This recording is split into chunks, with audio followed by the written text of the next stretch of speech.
did I see? What did I see? Then you sing it. What did I see? Then you sing it. That funny old tune will drive me to ruin. It came along and made me its slave.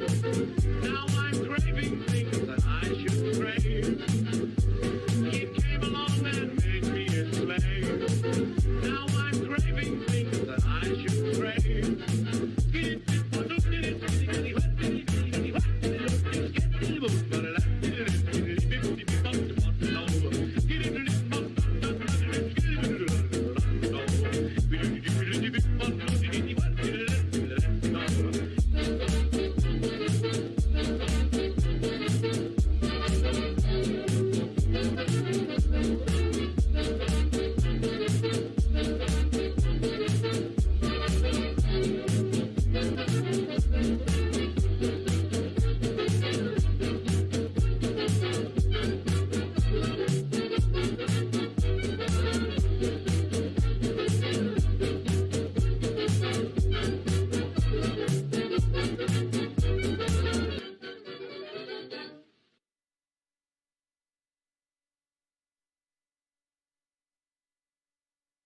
Eclectic method.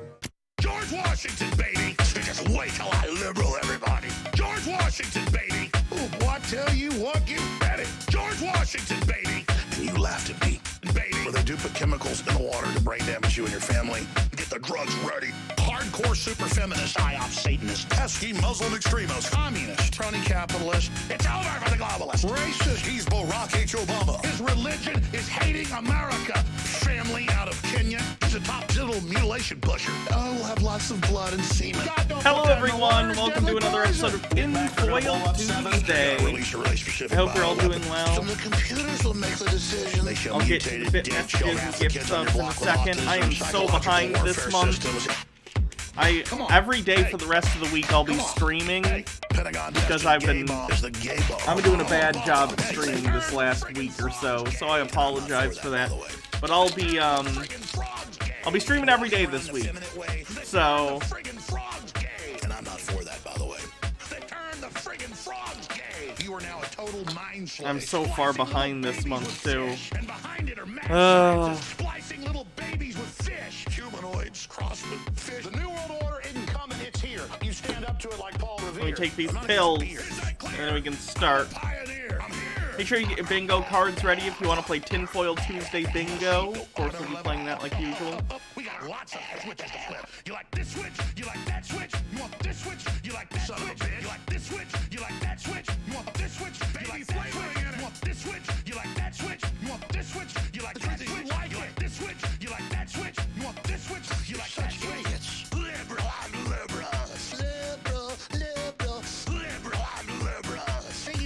Liberal. Okay, let's see what we got. Mary Sama with 20 bits says, hey chat, yesterday I went out and rescued a dumped rabbit. She's now safe and in a cozy foster care. Good. I hope that they're comfy.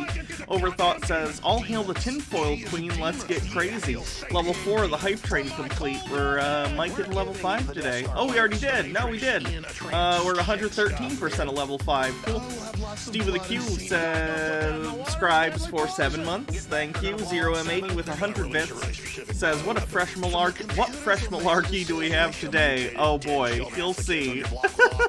Undead Fearless, thanks for subscribing for 8 months. Is excited for our stream baby next month. Wait, how many is that?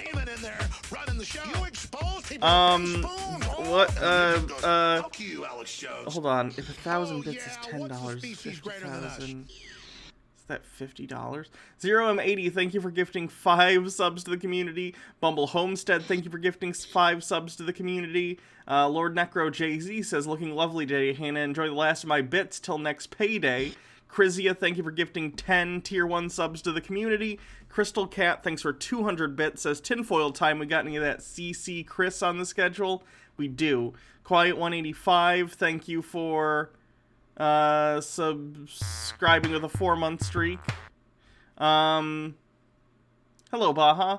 Robert Morley with 10,000 bits. Is that $100? Did you gift like $100? Thank you. Jesus Christ. I really appreciate that. How do you get handed to say your screen name in the word wowzers? Robert Morley 260. Wowzers! Cast Iron Pan, thanks for subscribing for 8 months as I'm about to pop out this sub baby. Can't see my feet anymore. Querulous Artisan, thanks for subscribing for 8 months as 1 more month until stream baby. Holt ETR, thank you for subscribing for 12 months. Glory unto the subiversary. Yeah, this month is, by the way, where my partner, 1 year partner anniversary, which is going to be a little later in the month, and we'll have a special stream for it. Yeah, we got 521% of the hype train. This is in the top like 5 hype trains we've ever done, I think. Holt ETR with 20 bits says, "For glory." Thank you again, Robert Morley, for such a generous bits donation. Very, very appreciate that. I'm very appreciative of the support of the channel. Thank you. Oops, didn't mean to do that.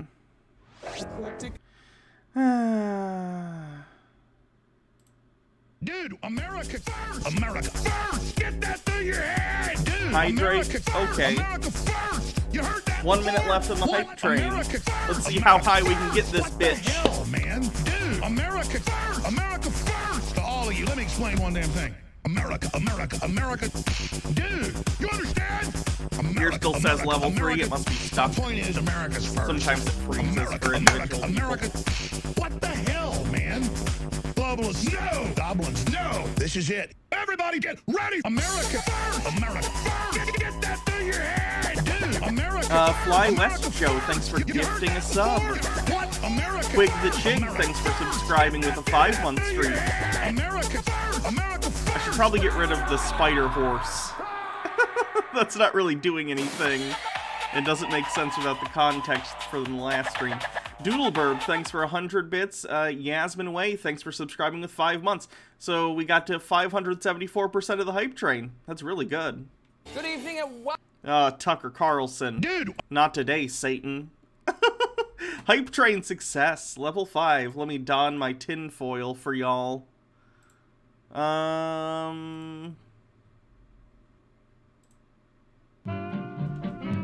Let me get the tinfoil. I hope you're doing well. The kitties were getting along pretty well today, so that's nice.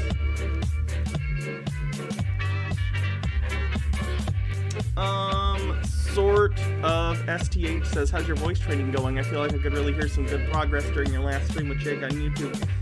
Right now, my voice trainer is recovering from... Well, that's not really my business. I guess you don't know who she is. Still, it's not... We are taking a break because she had a medical procedure, and it's gonna be a bit. I'm trying to remain as... You already don't know who it is, so it's fine. But, like, it's not my business to tell other people's business, even if it's anonymous. But, yeah, thank you. I appreciate it. I was trying yesterday, so...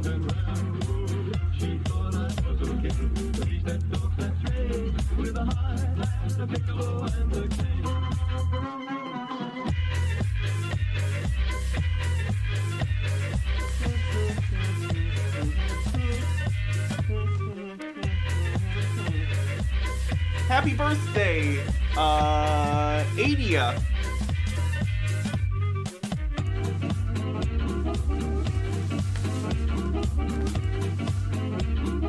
At least it's not like super hot today, so I shouldn't overheat too quickly in this. So that's nice. It's always annoying when it's like a hot day out and I gotta do tinfoil Tuesday and then I end up taking the jacket off in the first like 5 minutes and it's like, well, I'm a fraud. Adia Blue with 1,000 bits says happy birth to me. That's not how this works. I'm supposed to give you presents, not the other way around. I appreciate it though, thank you.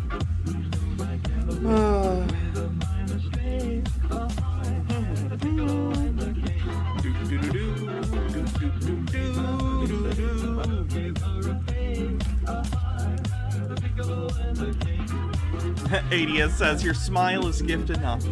Thank you, that's sweet. Lord Necro JZ, thanks for subscribing for 5 months. Says maybe this time I'll get an 8-month streak. Perhaps. I hope so. Gray Fox says happy birthday with some biddies. MH Dark Beast, thank you for subscribing with 12 months. Says happy anniversary for my 12-month anniversary. Let's get some Danzy. Nope, not how that works. You gotta get a lot of points. Gotta get channel points. Has Danzy done a new video? Hold on, Danzy.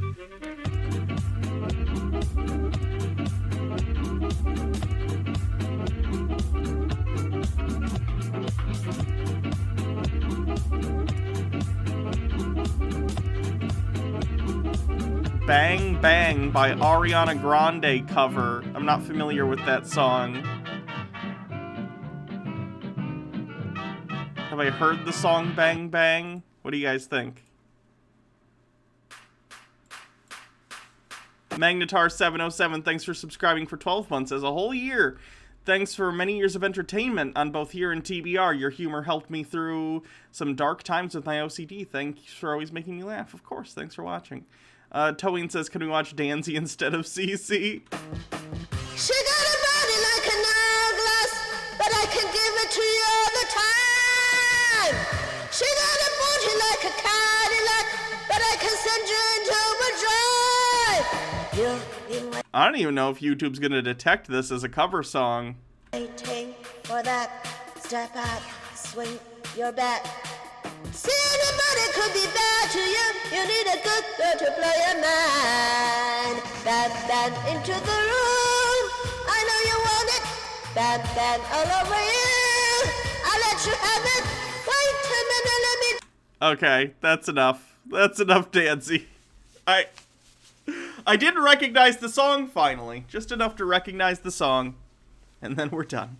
And then we're done. If you want a full Danzy, you gotta spend the channel points. Hydrate. I know, that wasn't a Trump cover. That's just a song cover. Avenger1340, thanks for subscribing with Prime. 4-month streak.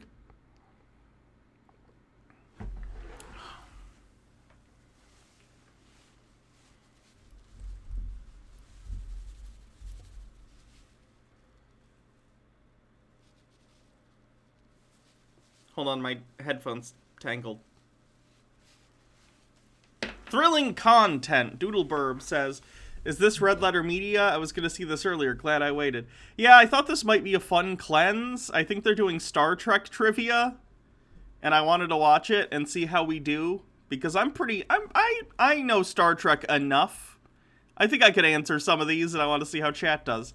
Vork Void with 200 bits says, got an appointment with my nutritionist to get surgery for weight loss. Nice. Hope that goes well.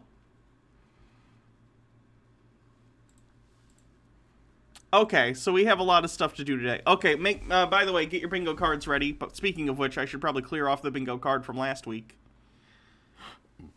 Get rid of all these. And we'll start with a nice fresh slate. Tinfoil Tuesday Bingo is sponsored by Round Earth. Thanks, NASA. No, but seriously, the first person to get bingo gets a gift sub. And if you already have a sub, I'll write your name down and give it to you whenever you want, or you can gift it to someone else. 1 card per person. If you need it, just type !bingo with no space in the chat, and the link will come up.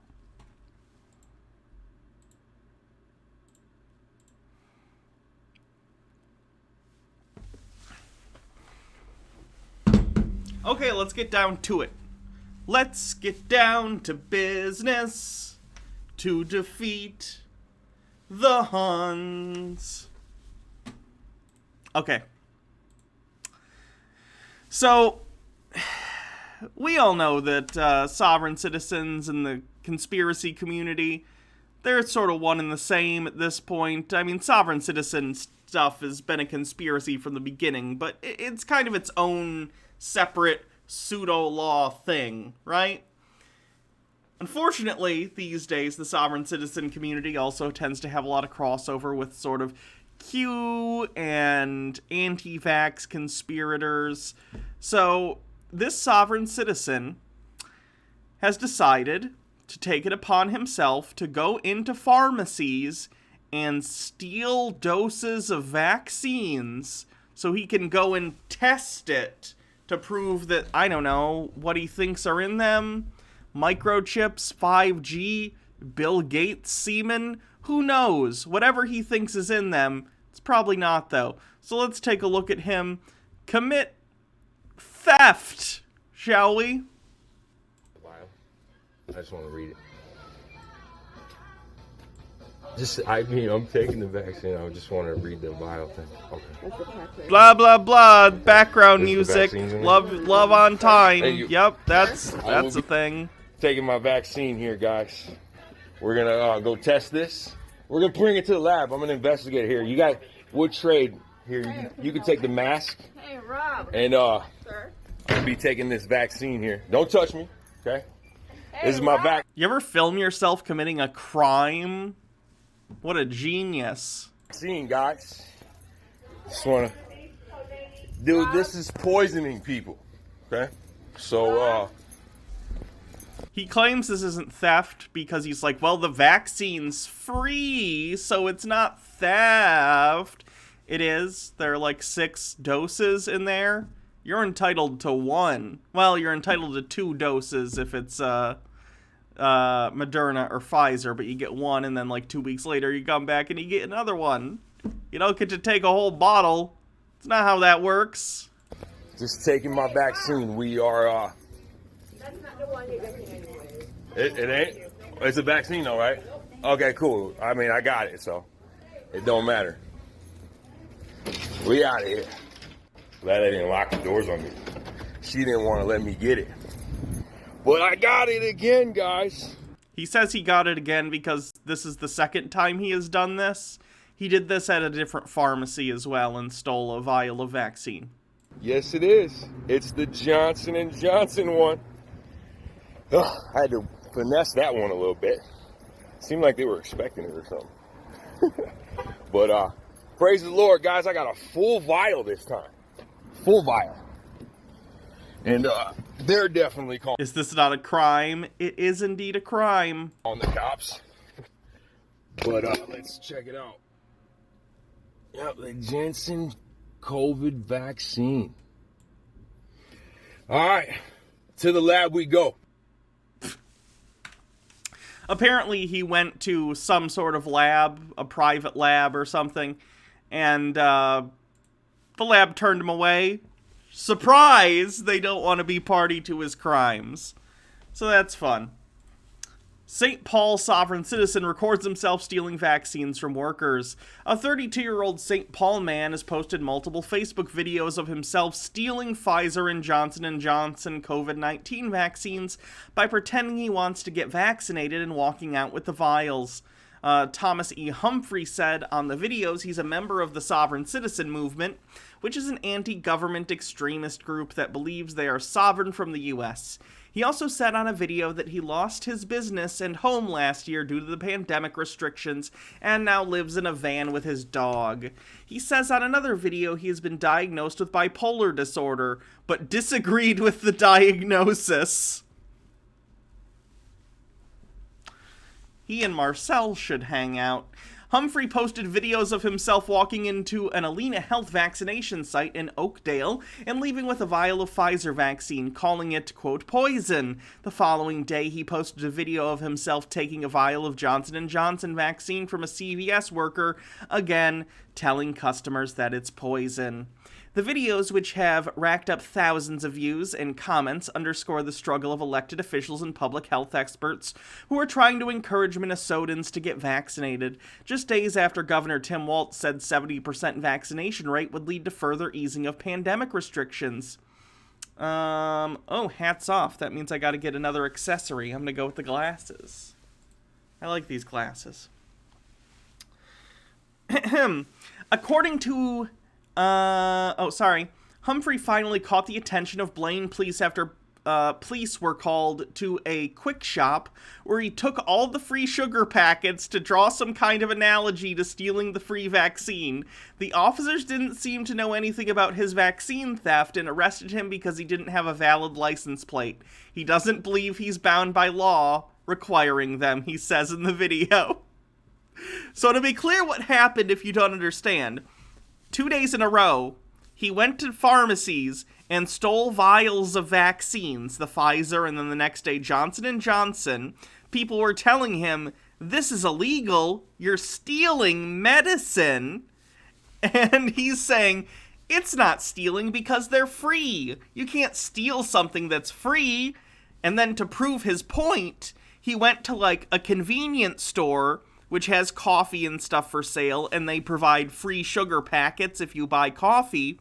And to make an analogy, he tried to take all the free sugar packets, and the police did arrest him in that situation because they were called for that, because it is illegal and you can be told no even though something's offered for free. And then he got arrested for not having a license plate because he is a sovereign citizen who, you know, breaks the law, because that's what sovereign citizens do. Fun. And you know what's even better? He filmed it. Well, we'll see. I gotta go grab something in the store anyway.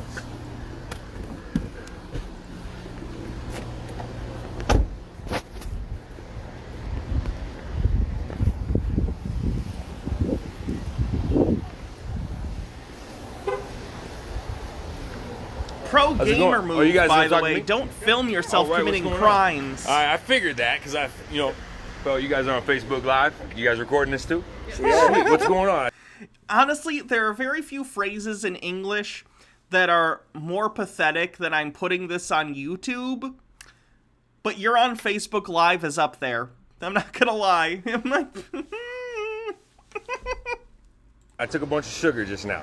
Took a bunch of sugar. What kind of sugar? There was free sugar Hydrate. packets in there. Oh, okay. Yeah. You just eat them or what?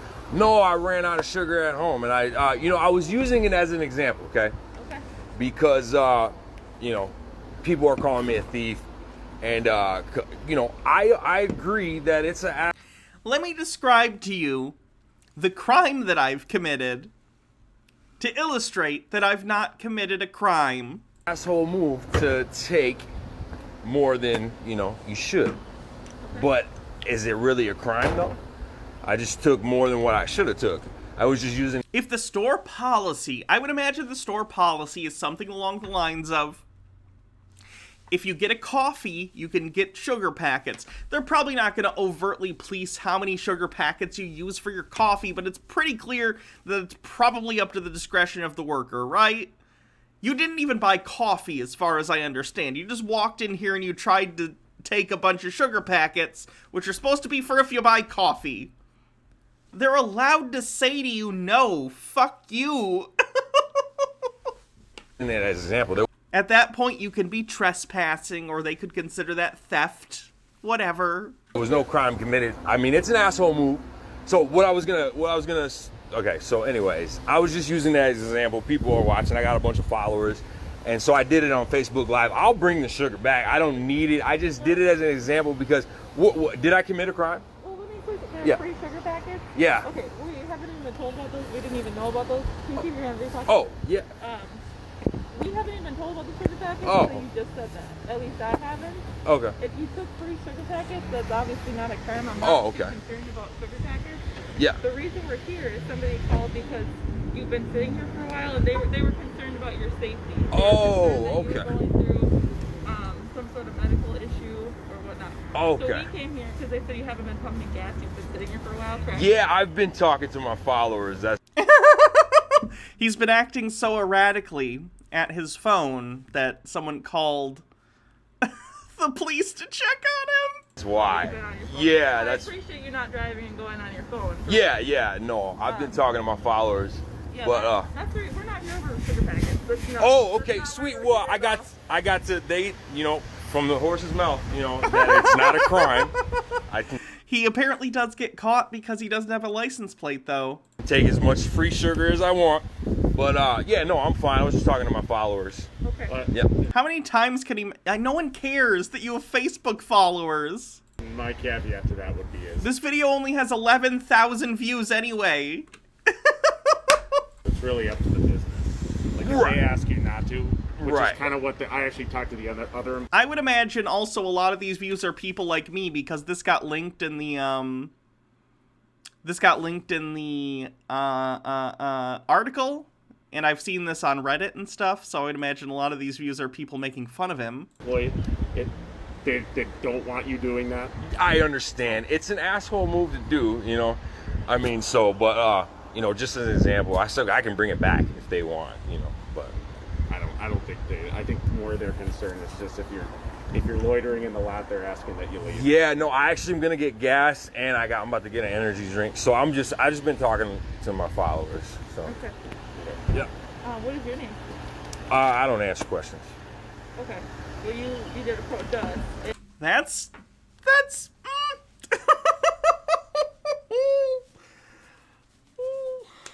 Right? No, I can. You were wondering if you committed a crime. Yeah. Well, was there a crime committed? There was not a crime committed. Do you have reasonable, articulate suspicion I've committed a crime? You don't have to give your name on just that. Right. Yep. So you that's. can simply say no, thank you. Yeah. And that can be it. No. All right. You guys have a good day. I thank you. I love you guys, though. Seriously, I still love to be able to call 911. You know what I'm saying? Good deal. Come protect me, We but. appreciate Yeah, no crimes being committed. I'm a peaceful inhabitant of the earth. Wish no harm upon no one. God bless you guys, though. do you think the red flag's already going off for the sovereign citizen stuff with the cops? Like, oh god, peaceful inhabitant of the earth, has a crime been committed, etc., etc. Yep. All right. We're gonna let employees know just what's going on, and then. All right, sounds good, man. Alrighty. So, Hi, I mean, Sushi that's awesome. I got to kind of bring the example full circle. But I guess they were called because I was sitting at the gas pump talking to you guys for a while. But, you know, that's what I'm saying. I know I didn't do anything wrong. I almost said something about the vaccine. God said to use some wisdom. I almost said to the cops that I had committed crimes the past couple of days. Probable felony theft of medication from a pharmacy. But I decided that might not be the best idea, so I didn't. Probably the best call he's made this week. I mean, probably not a good idea. You know, blow my cover like that. I mean, I'm already blown anyways, but, you know. I almost was like, oh, I'm giving an example about what I did yesterday. Not a good idea. Not a good This is the idea. vaccine But, guy, yes. let's see, what do I want? I could just tell, dude. I could tell they were here for me. They parked way over there, and then they walked up to the employee. This video's an hour and 20 minutes long, so I'm gonna start skipping through. I assume he'll get confronted at some point about not having a license plate. And I was like, dude. So when I said I've been fighting all alone, I know that there are people all over fighting, but because that's what a driver's license is. Have a nice day. I find out. in a Here second. we Like, I go. live in my van. I've been doing all this from my van. I have a printer, and I got a mattress back there, and their dog is back there. Okay, so here, my friend's dog is with me too. So here we go. Yep, following me. You're not supposed to, I'm pretty sure if you're, like, filming a video, I guess I don't know if he has a rig. That might be fine, but it kind of looks like he's doing this when he's driving, and most places you're not really supposed to be interacting with your phone while you're driving. So, in order for them to stop me, they have to have reasonable, articulate suspicion that I've committed a crime. All right. Immediately the lights go on. So they're pulling up behind me, and I'm not stopping until I get to my house because. Oh, that's generally not a great call. You should pull over as soon as it is safe to do so when you're being pulled over by the police.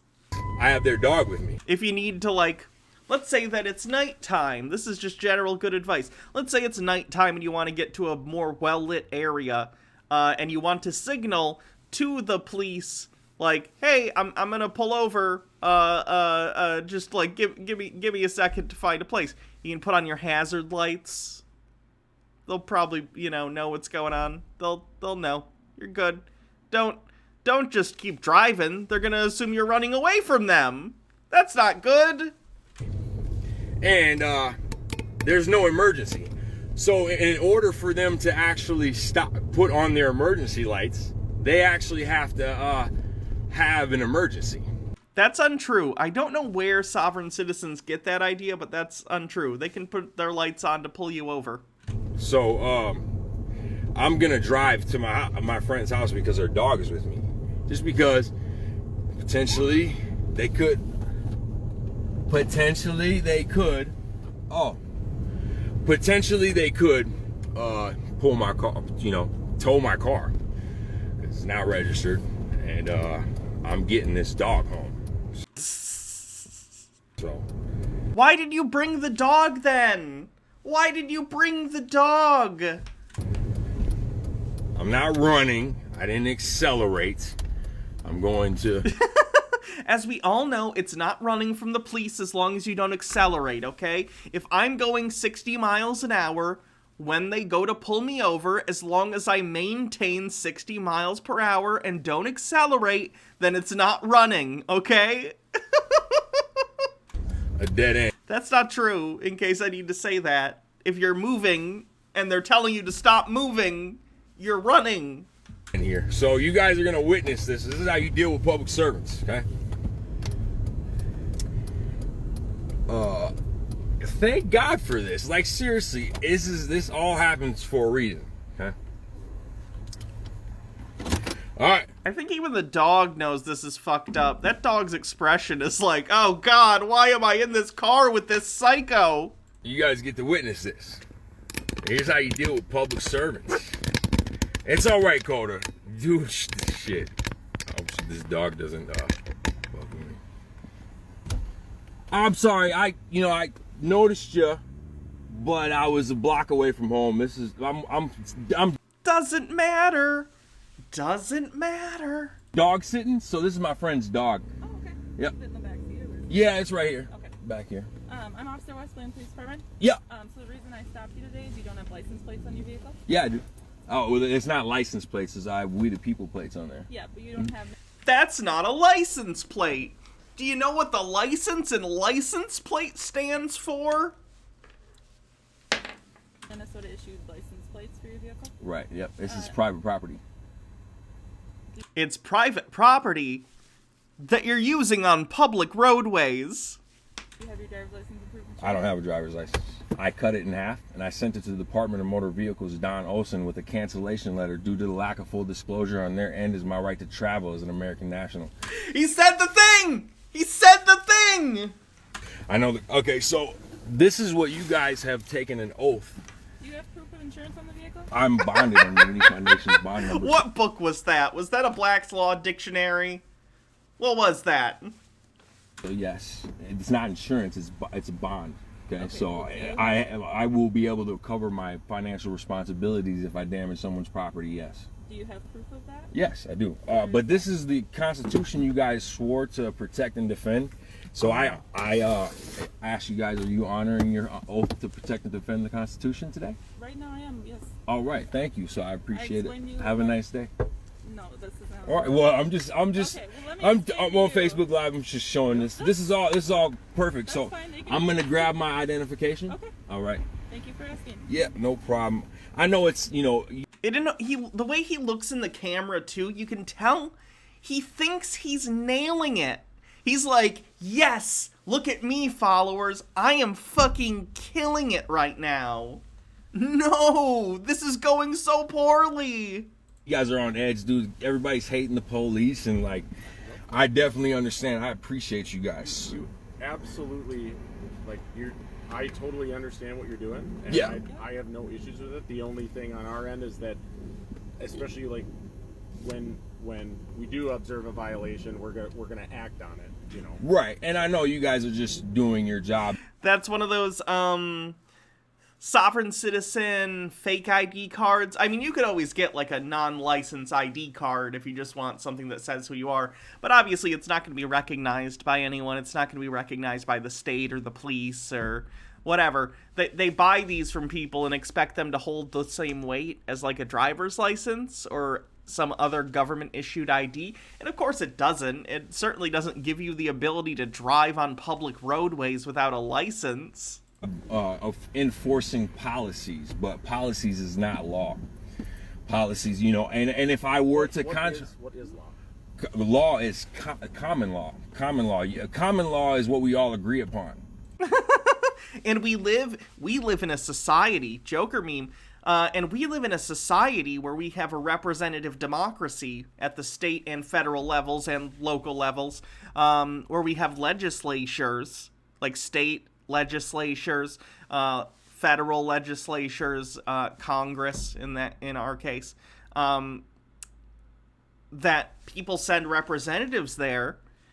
And then since we all agree to this system of government, then that legislature passes laws, right?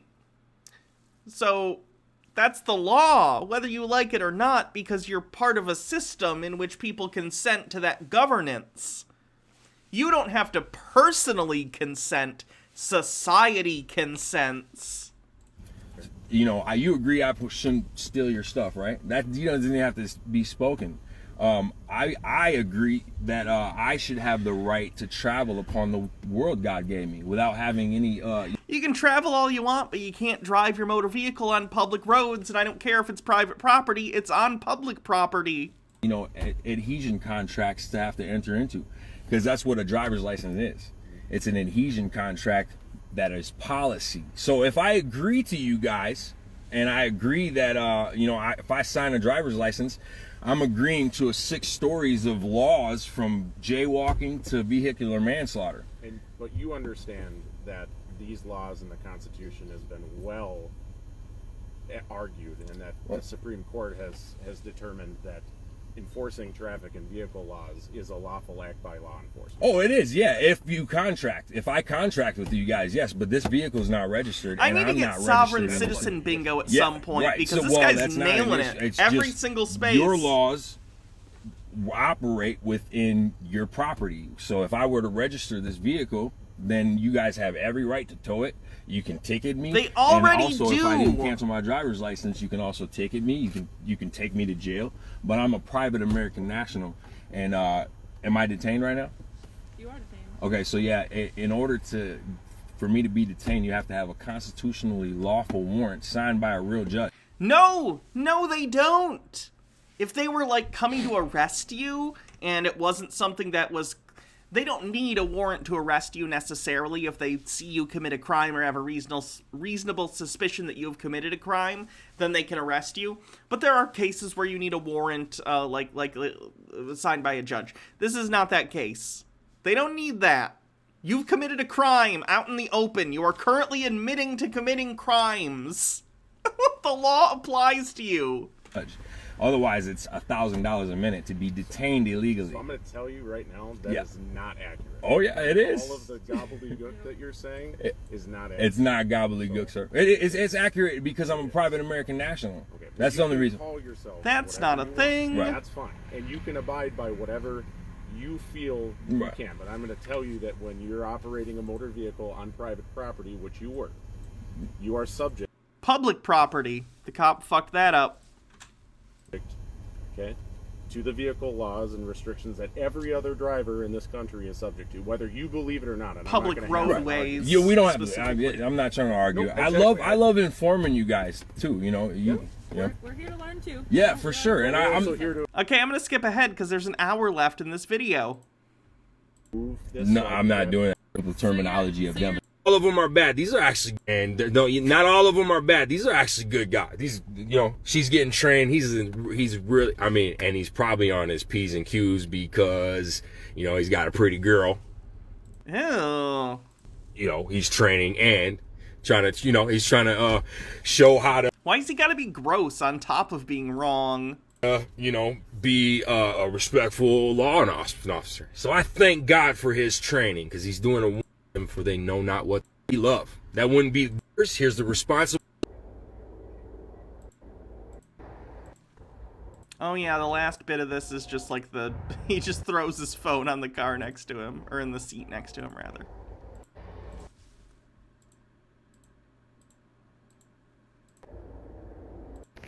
step out for me? All right. Yeah, this is when he gets arrested.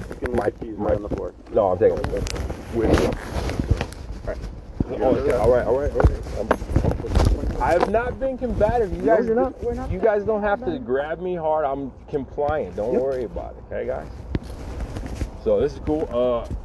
You know, you guys will be receiving a notice of a claim for damages for violating my rights here. I'm 100% Right. No, sir, that's my phone. You can't take. All right. Let's go over here.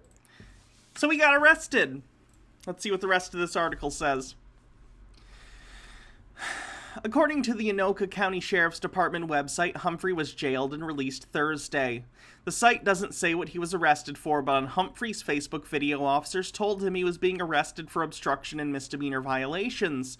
The first video, filmed Tuesday, shows him in his van joking about putting a mask to get the vaccination site and hiding his phone in his pocket while recording the incident. Quote, "This is for the greater good," Humphrey said before going inside. "There's people lined up out here to take their vaccine. I'ma take mine too." Humphrey then walked into the vaccination site and went through the process until it was time to get the shot. He asked to see the vaccine, then swiped it from the worker, took his mask, and said, "This is what they're poisoning everyone with." A worker followed him to the door, telling him that there were multiple doses in the vial. "That's how you take your vaccine, guys," Humphrey said on the video afterward. He encouraged his followers to do the same thing, saying, "We're putting an end to this expletive." The following day, he recorded a video taking a vial of Johnson & Johnson vaccine from a CVS. Again, he told people the store was, quote, poisoning people, and he left. That same day, he recorded a video of a trip to a laboratory where he asked a microbiologist if he could get 2 vaccines tested. He was sent elsewhere. Attempts to reach Humphrey were not successful. Oh, man.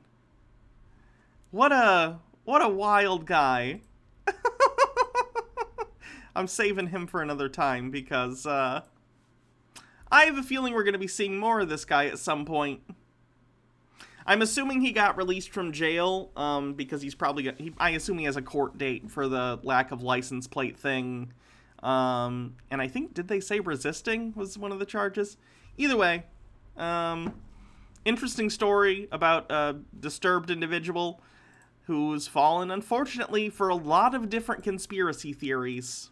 So, don't be like that guy, I guess. Let's check the bingo card and then we'll do bits messages. Not sure what we got on this, if anything. He said poisoning people in regard to the vaccine, so let's go forced sterilization population control. That's basically that. I'm not sure if there's anything else. He didn't say anything about microchips or anything like that.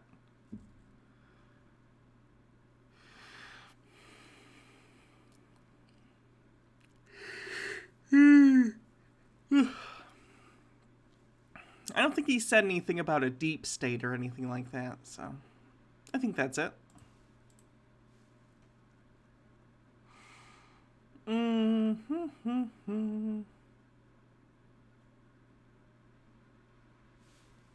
Hydrate. Okay. And does Black's Law count as 18th century? He technically didn't cite Black's Law, at least not from what we saw, so.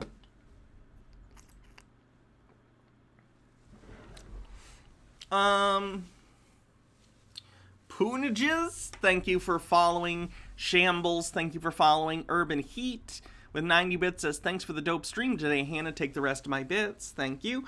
MMO Addicted says, "You guys are going on to MySpace." Excessive Observer, thanks for resubscribing for 11 months. X-Trash, X-Rat-X, thanks for subscribing. Andrew Batella with 20 says, "Please tell me they're the same cops as before." They were. MMO Addicted says, "Someone help that poor pup. Even the pup is super confounded about this fuckery." Mike Mack says, "Sovereign citizenship doesn't want to follow the law, yet expect everyone else to." Oh, expect everyone else to. Yeah. It's a pretty selfish ideology. Neural Alchemist, thank you for resubscribing for 5 months, as I wish I could have subbed since I found you guys in the Bible Reloaded time. You've made content worth many times more than this sub represents. Oh, thank you. Nick says, commit one crime at a time. That's the advice. Commit one crime at a time. Stone Corbell says, earlier on this video he said, I'm driving home. He admitted it. Sky Comet Fallen says, I almost feel sorry for cops that deal with sovereign citizens. Almost. Schizoanalytic, thanks for following. Andrew Batella says, wait, what if I don't consent to common law? I actually don't know what they would say to that. Zamsida says, I'm late to the stream. Did this guy purposefully get pulled over to try and school cops on the law? No, he's just incompetent. Nick says, he's talking about agreeing not to steal stuff when he stole vaccines? Daddy Sume says, even I'm not that gross. Morok says, I'm here, I'm queer, let's kill God. Nick says, is this Chud Watch Tinfoil Tuesday or Sovereign Saturday? Answer, yes. Maps and Mimics, thank you for resubscribing for 4 months, says best stream on Twitch. Also, my old username was Corndog Calvary, letting you know, because old bingo win. Nice. Lucifer Dragon 6, thanks for following. Porcelain Giant, thank you for resubscribing for 3 months in a row. Winter Crow, thanks for subscribing. And Sushi Mom with 200 bits says, love you so much, Hannah. I sent Pocky variety box that includes corn Pocky. Hope you guys enjoy it. Yeah, thank you. We need to do an unboxing stream soon. I gotta go check the P.O. box. Kippy, thank you for the 40 bits, says Ace Pride, Ace Pride. Thanks for my wowzers, of course. Thanks for the bits. Okay, let's see what we're gonna do next.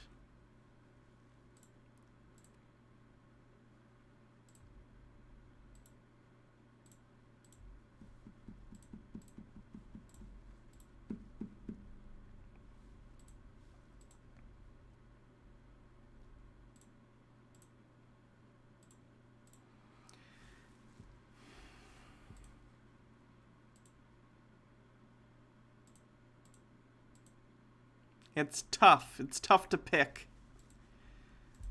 Let's go with CC. Let's see what CC's been up to with his flat earth nonsense. Good morning, good evening, good afternoon, wherever you may be. CC here, Chris, from New York, Westchester County. It's 4:30, rolling up to the end of April, my friends. And what a month it's been. Anyway, a couple of things I'd like to cover with you today. Today is a Friday, and I'd like to give you a couple things to think about, you know, just in case if I can't put out a video on Saturday or on Sunday. You know, once again, I get these ridiculous emails and text messages and all this other shit, you know, of just absolute nonsense, of textbook garbage that people just regurgitate to pretend like they think they know what they're talking about, to prove that we live on a ball. When for the last 6 years now, there hasn't been a single scientist or anybody that have ever come up to us. Oh, hello, Tiffany. How are you doing? I saw you on your debate, I think, with John Doyle. And has proven anything at all whatsoever. They can't even prove the fucking Coriolis effect. Hold on, let's see if we can prove the Coriolis effect, folks. Coriolis effect.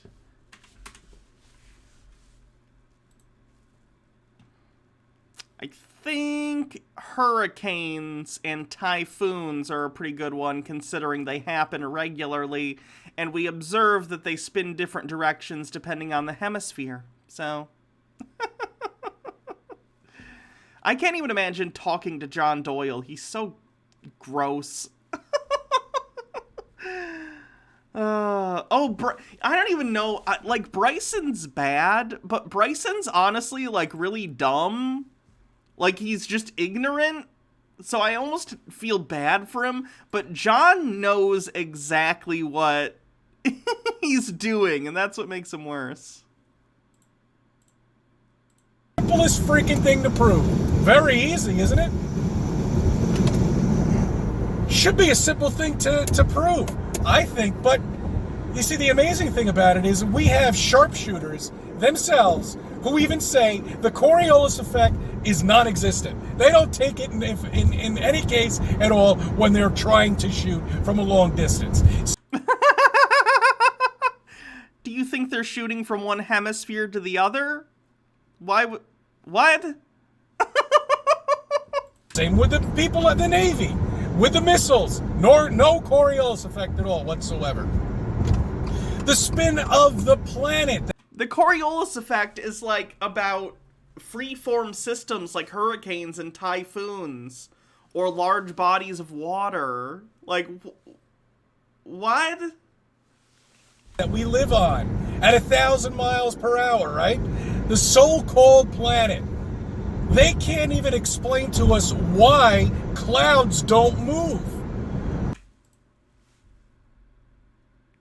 Clouds move, CC. I've seen clouds move. What do you mean clouds don't move? Clouds move, my friend. Or how they can predict a storm 3,000 miles away and where it's going to hit next week. When, if we lived on a globe, it's spinning 1,000 miles per hour. It's impossible. Anything up there should be in fucking China, for crying out loud, if it's up there for more than 20 minutes. No. Again, conservation of momentum, CC.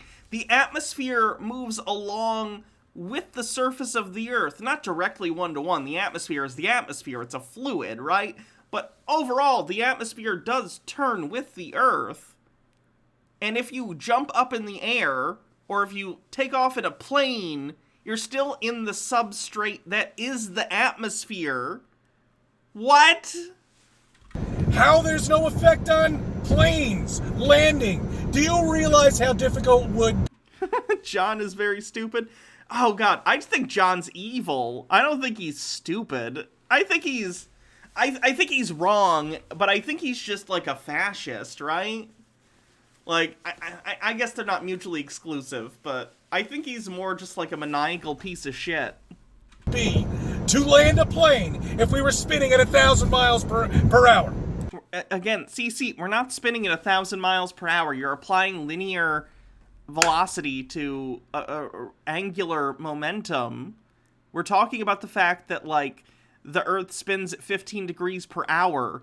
The Earth's spin is twice as slow as the hour hand on a clock. It's not fast. The Earth is huge. On a land strip, coming down from the sky, it would be impossible. He'd have to come in like this. And then he'd have to speed up. So, it's just so stupid. I mean, it's so stupid. Vacuum. They haven't not given us nothing. No proof at all with a vacuum with spacesuits. None. It would blow up like a fucking balloon, for crying out loud.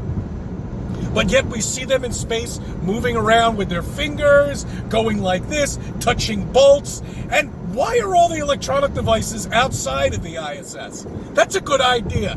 I think did we watch this one already? Because I remember he was like, oh, why do they have all this stuff on the outside of the ISS? They don't, CC. Most of the stuff on the inside, or most of the electronics are on the inside. But like solar panels, they can't put those on the inside. Alright, here's his most recent video. Isn't it sad that it took that long to figure out we'd already watched that one because CC repeats himself so often with the exact same arguments? He just sounds the same.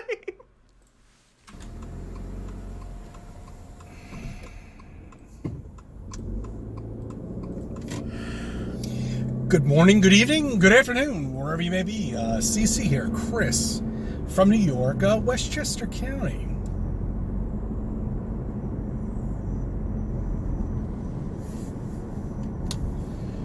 Five 9, 21. Welcome to May, and happy Mother's Day. Now, I hope you got that post that I just posted. Mushrooms on Mars, MOM. You see, they have... What? Mushrooms on Mars.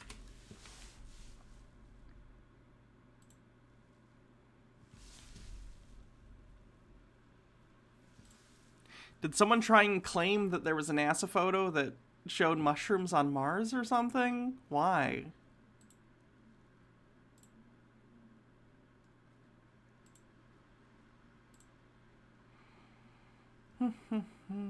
Scientists claim to spot fungus growing on Mars in NASA photos. False. No rover photos aren't proof that scientists have found fungi growing on Mars. A group of scientists claim they found proof of life in the form of fungi on Mars, according to a blog post and posts on social media. Scientists claim to spot fungus growing on Mars in NASA rover photos, said a Futurism article titled, Mars Magic Mushrooms, Life on Mars Shot Claim as Growing Fungus Spotted in Mars Curiosity Rover Snaps. The article point to a study published by a group of scientists titled Fungi on Mars? Evidence of Growth and Behavior from Sequential Images. The posts were flagged as part of Facebook's effort to combat false news and misinformation in its news feed. Are the images in the paper proof of life on Mars? No, experts say. The paper referenced by these articles was uploaded to ResearchGate. In it, the scientists say that fungi thrive in radiation-intensive environments and imply that Mars provides such an environment. Sequential photos document that fungus, like Mars specimens, emerge from the soil and increase in size. They're saying mushrooms are on Mars. In the paper's conclusion section, the researchers acknowledged that minerals weathering unknown geological forces that are unique to Mars could be causing changes captured in the images. But the paper still goes to conclude, however, growth, movement, alterations, and location and shape constitute behavior, and coupled with life, like morphology, strongly support hypothesis there's life on Mars. The paper is called The False Headline and Social Media Posts That Claim Scientists Have Proof of Life on Mars to Emerge. So basically, CC read a fake news article on Facebook, and he thinks that that's prevailing scientific opinion because he's an idiot. I'm shocked. Have to do this. They've got to do this. And that's what it's all about. To keep the indoctrination going as long as they can. When these fucking people wake up, no. See, I have vanity plates, so I can't say anything to these people at all. Because I think I'm a lunatic running around and driving. But people don't understand that we are the smartest person in the world. You want to know... Collectively, if you took all the flat earthers and made them into one person, they might be the smartest person in the world. That's thousands of brains operating at 1% capacity. So that's like thousands of percent, No. But people don't understand that we are the smartest person in the world. You want to know the gift to life? The funny thing is, too, about people like this who are like, we're the smartest people in the world. Even if you were, which CC definitely isn't. Anyone who claims to be like one of the smartest people in the world is automatically an insufferable douchebag. No one wants to hang out or live with someone who's like, I'm one of the smartest people in the world. No one wants that shit. Delusions of grandeur. Wild stuff. Or the secret to everything, investigate Flat Earth. Okay? Investigate Flat Earth, research Flat Earth, and you will find the answer to everything. It's perfect. Oh, these freaking scientists and all this bullshit and all this nonsense and just crap that you just are dealt with on a continuous basis, bombarded, shall we say, on a continuous basis, is all bullshit. It's all garbage. It's there to fulfill the obligation of keeping you indoctrinated. And that's our obligation. And that's what they'll always do. I mean, could you possibly imagine if you knew all of this? If you knew just think about it. Okay? Think about it. Oh, that's the, okay, all right. We're going to have a little fun here today.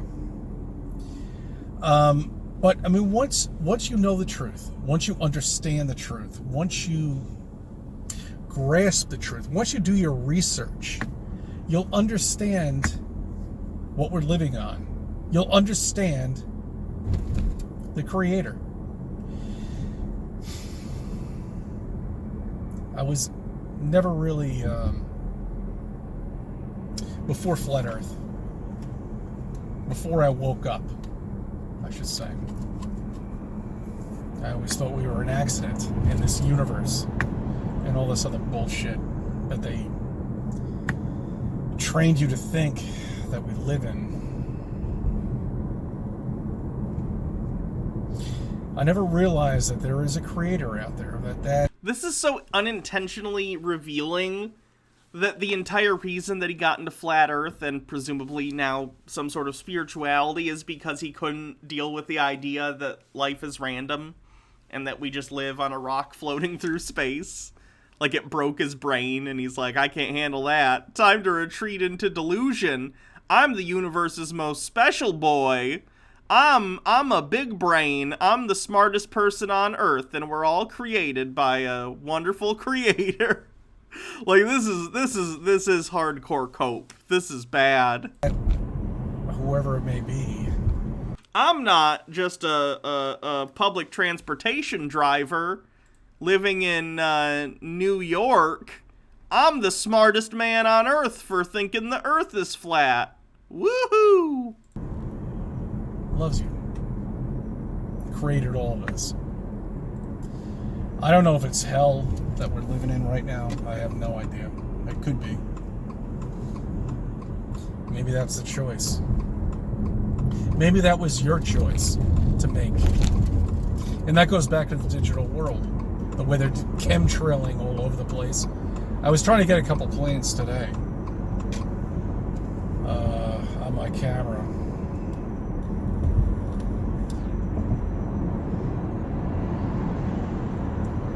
But why is it that some people are just so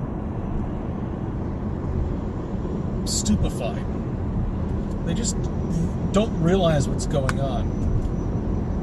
You know, and I'm talking about the aggressive drivers out there, and I'm talking about just that. You know what I'm saying? I mean, I'm talking about that buffoon you had back in high school. You know, the bully. You know, what went wrong with his programming?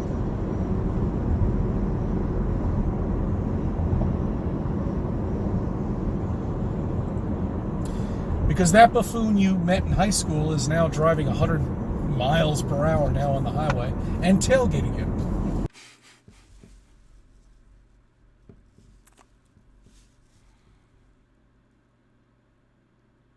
No comment. But what is wrong with his programming?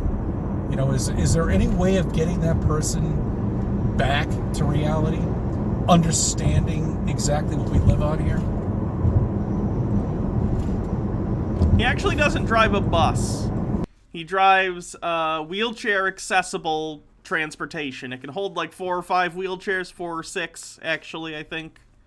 Not sure. And he drives that around. He used to. I don't think he has since COVID started, because we haven't seen him in that car in a while, but he used to do videos in that van.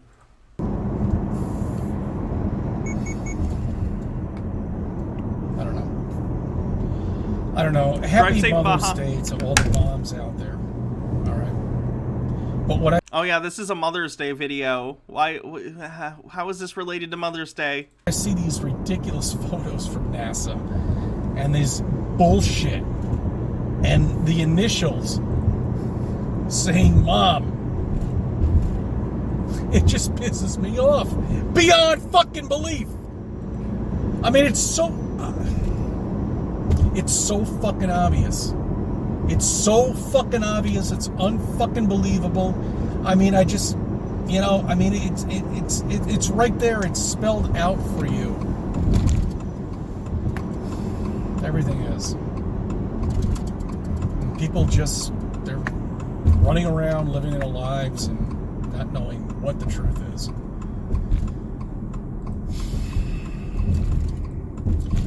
when the truth is right here.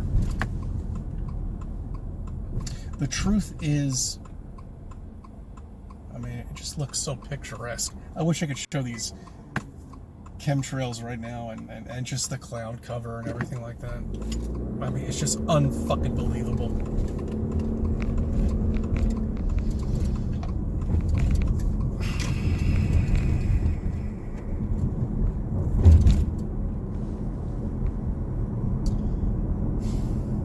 All right. You know, I don't want to ruin this video because it's taken me a long time just to put something out, and I apologize for that.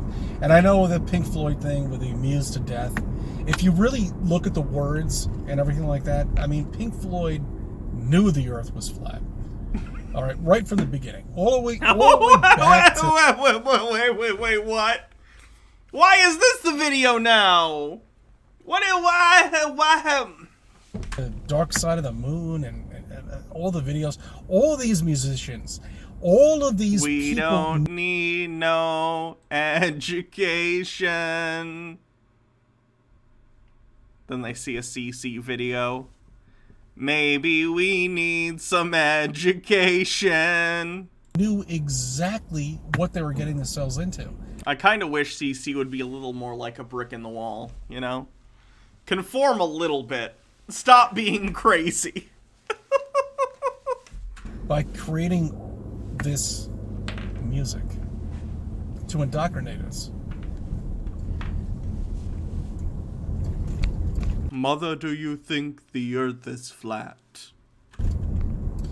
And that's what Hollywood's all about. Will they make fun of me for thinking that? Hollyweird is all about. Ooh. And it's hitting you in the face all the time. All the time.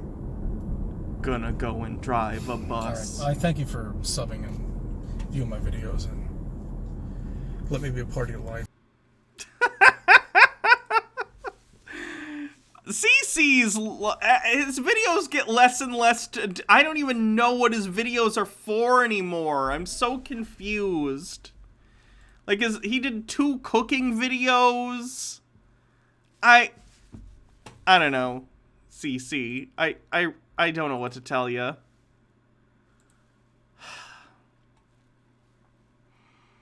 Flat Earth, obviously. Did he say... I think he mentioned chemtrails, didn't he?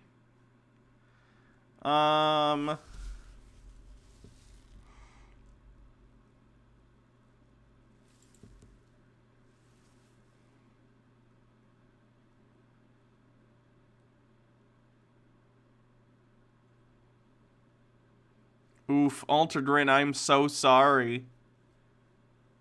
I hope you're able to get that sorted soon. That's always rough. I'm really, really sorry. Word salad for CC. Yeah, I'll give you that one. I think that's it.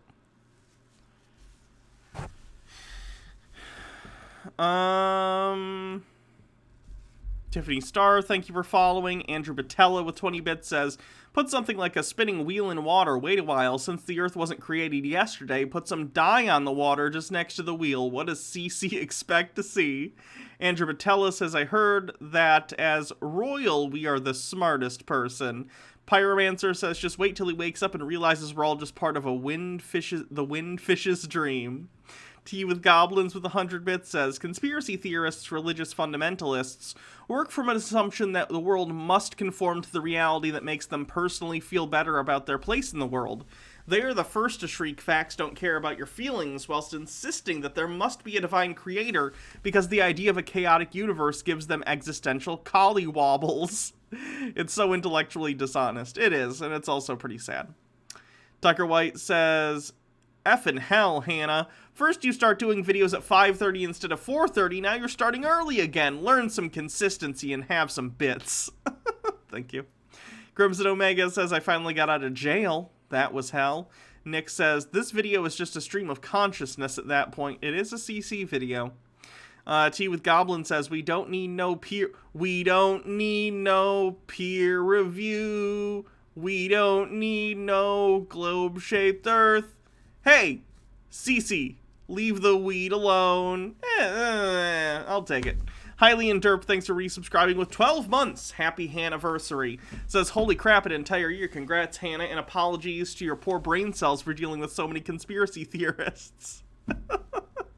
It's alright. I think it's made me stronger. It's like a vaccine for my brain. Tucker White says, so on a hunch, I looked at Pink Floyd's Wikipedia page and command F'd it. The word flat and earth show up twice each and never together. No real purpose, thanks for following. Ada Blue with 37 bits says, CC is more like... That's not a joke, that it's a visual joke. That's hard to get across. CC, more like CC, but the C's are like frowny faces, because they got little eyes. Okay, cute. Still better than Doug Walker's The Wall. Low bar. Low bar.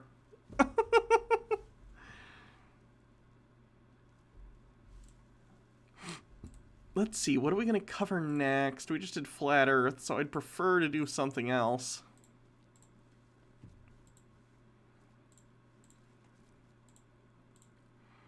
I thought I had...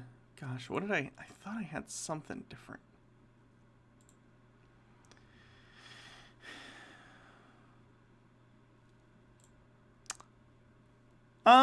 So this is someone we've seen a couple times before. He believes in all sorts of out there conspiracy theories.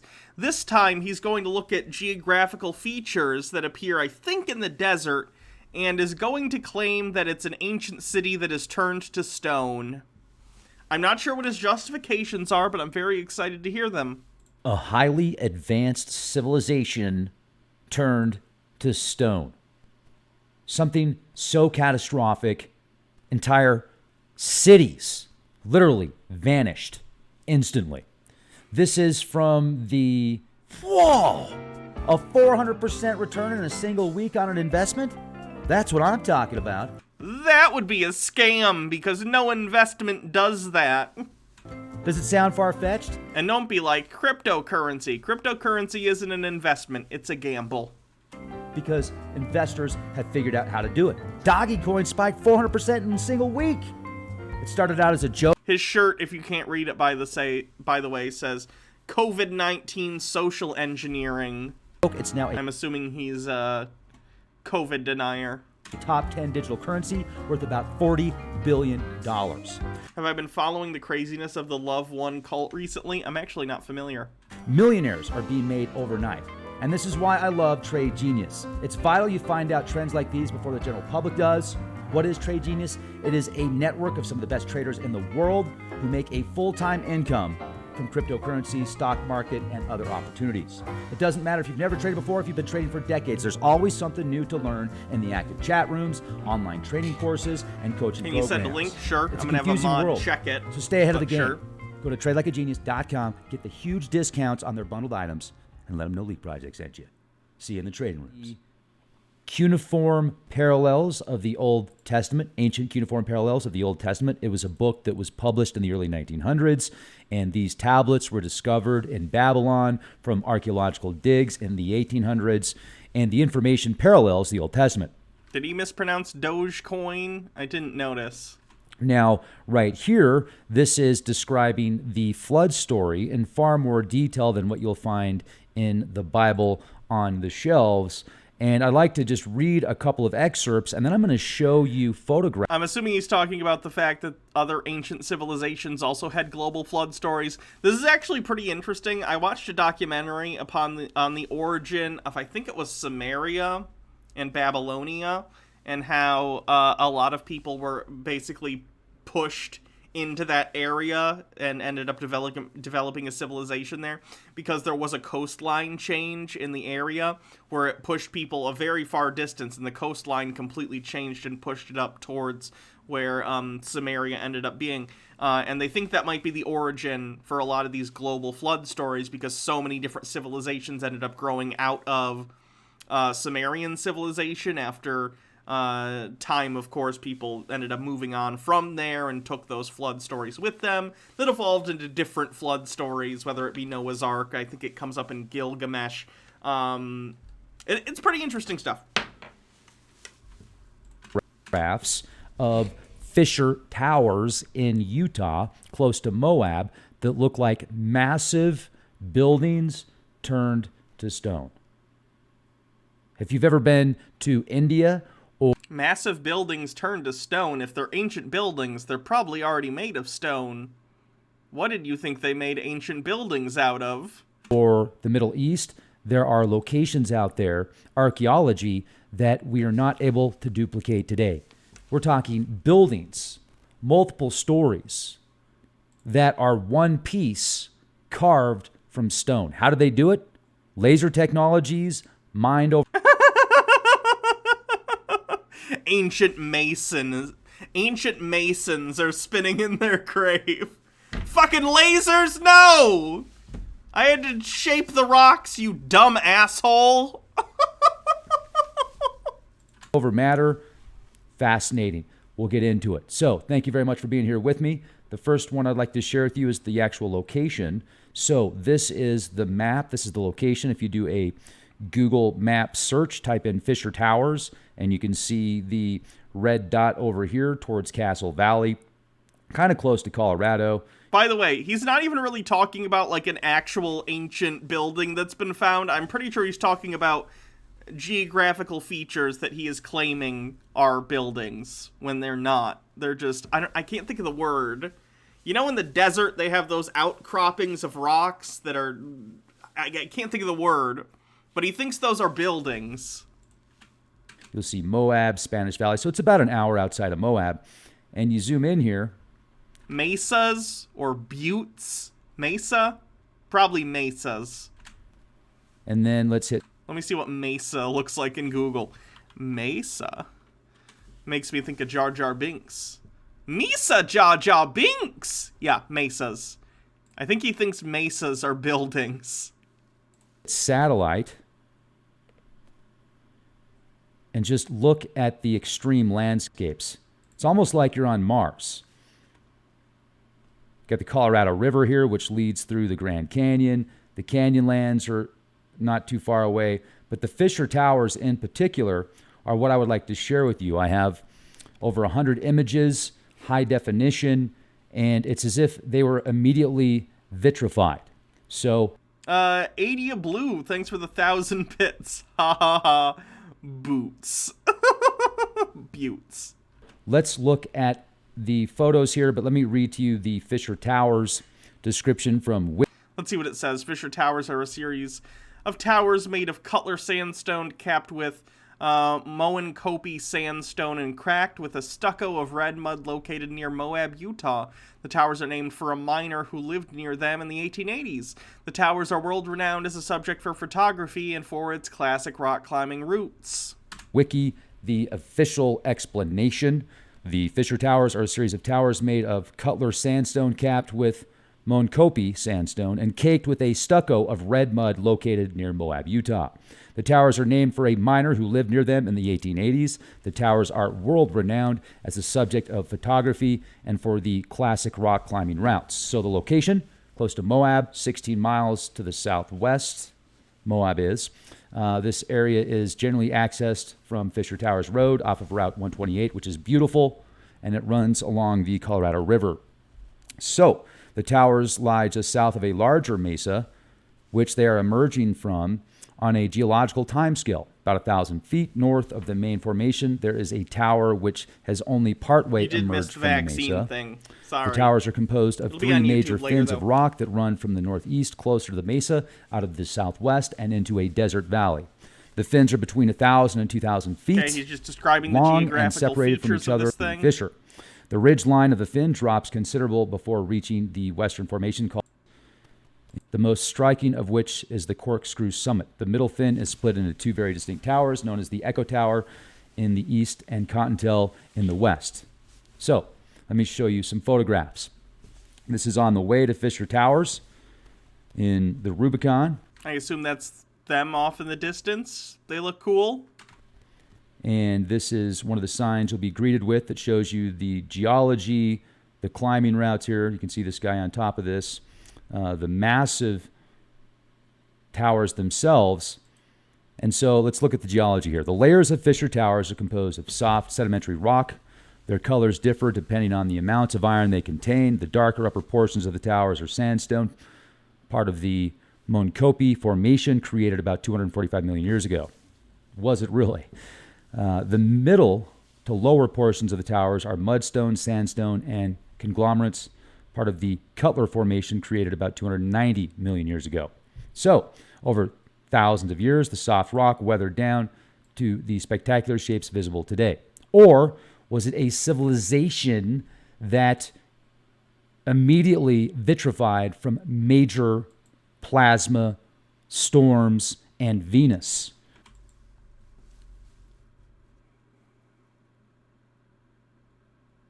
They're rocks. They're rocks. They're geographical features. They're rocks. Venus? Venus. You think Venus turned buildings into rocks with plasma? How is plasma gonna turn buildings into rocks? What? You can't just say words. You can't just be like, oh, I don't know, the quantum plasma petrified them. Is plasma building Medusa? That's not how this works. Which is what I believe created this beautiful landscape we see today. Why? Why do you think that? So here's the Kingfisher, the Echo, the Cottonwood, the Titan, and the ancient art. Now when we start to zoom in on these and get closer, you'll notice the detail. The details are spectacular. This is the surrounding areas. Many canyons, slot canyons, beautiful monuments, and then back to the area here. But I want to show you something. Actually, here, there we go.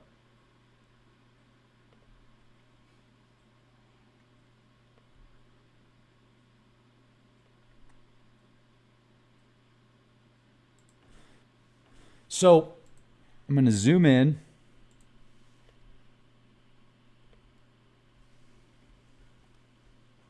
And look at that. Look at the complexities here.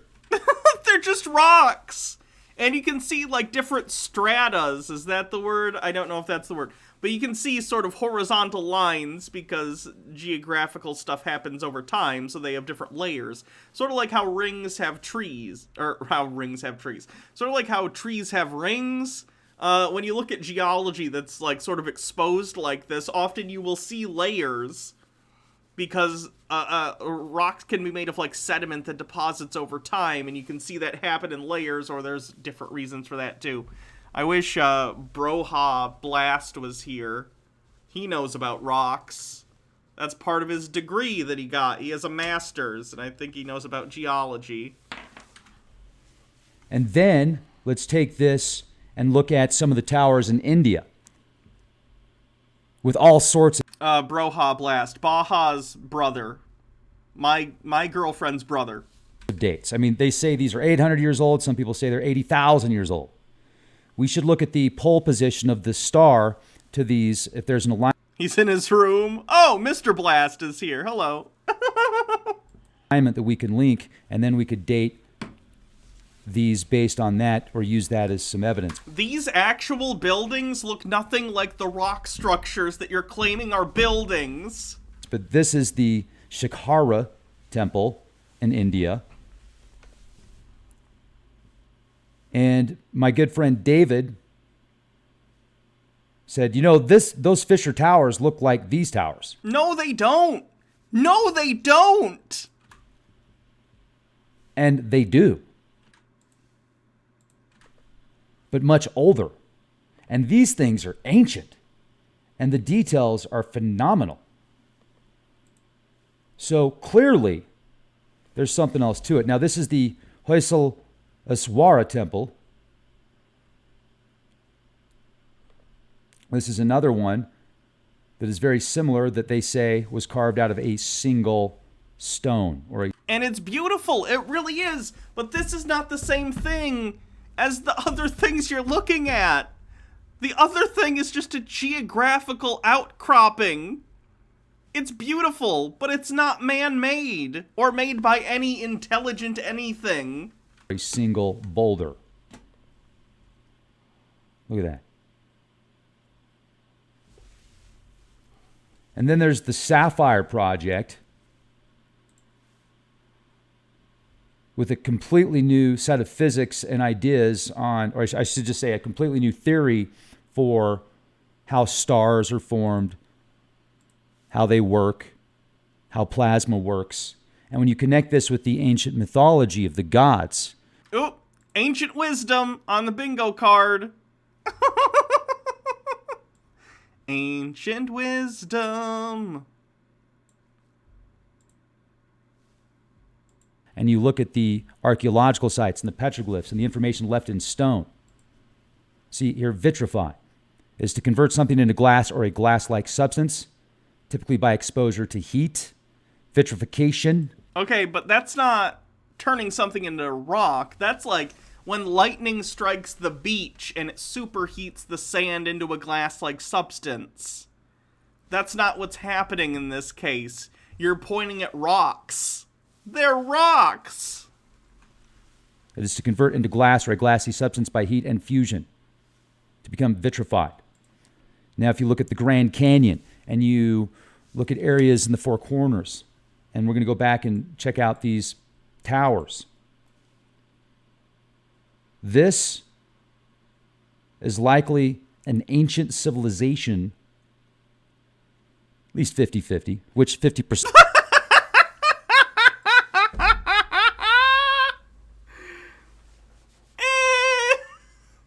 50% it's rocks, 50% it's an ancient civilization that's been turned to stone by plasma somehow.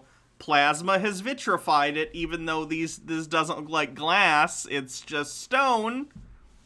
50-50. That's a high percent when dealing... Hey, guys, the math here checks out. 50-50. It either is an ancient civilization or it's not. That's only two options. 50-50. With the unknown. That's just math, okay? So let's go back here and look at some more of these.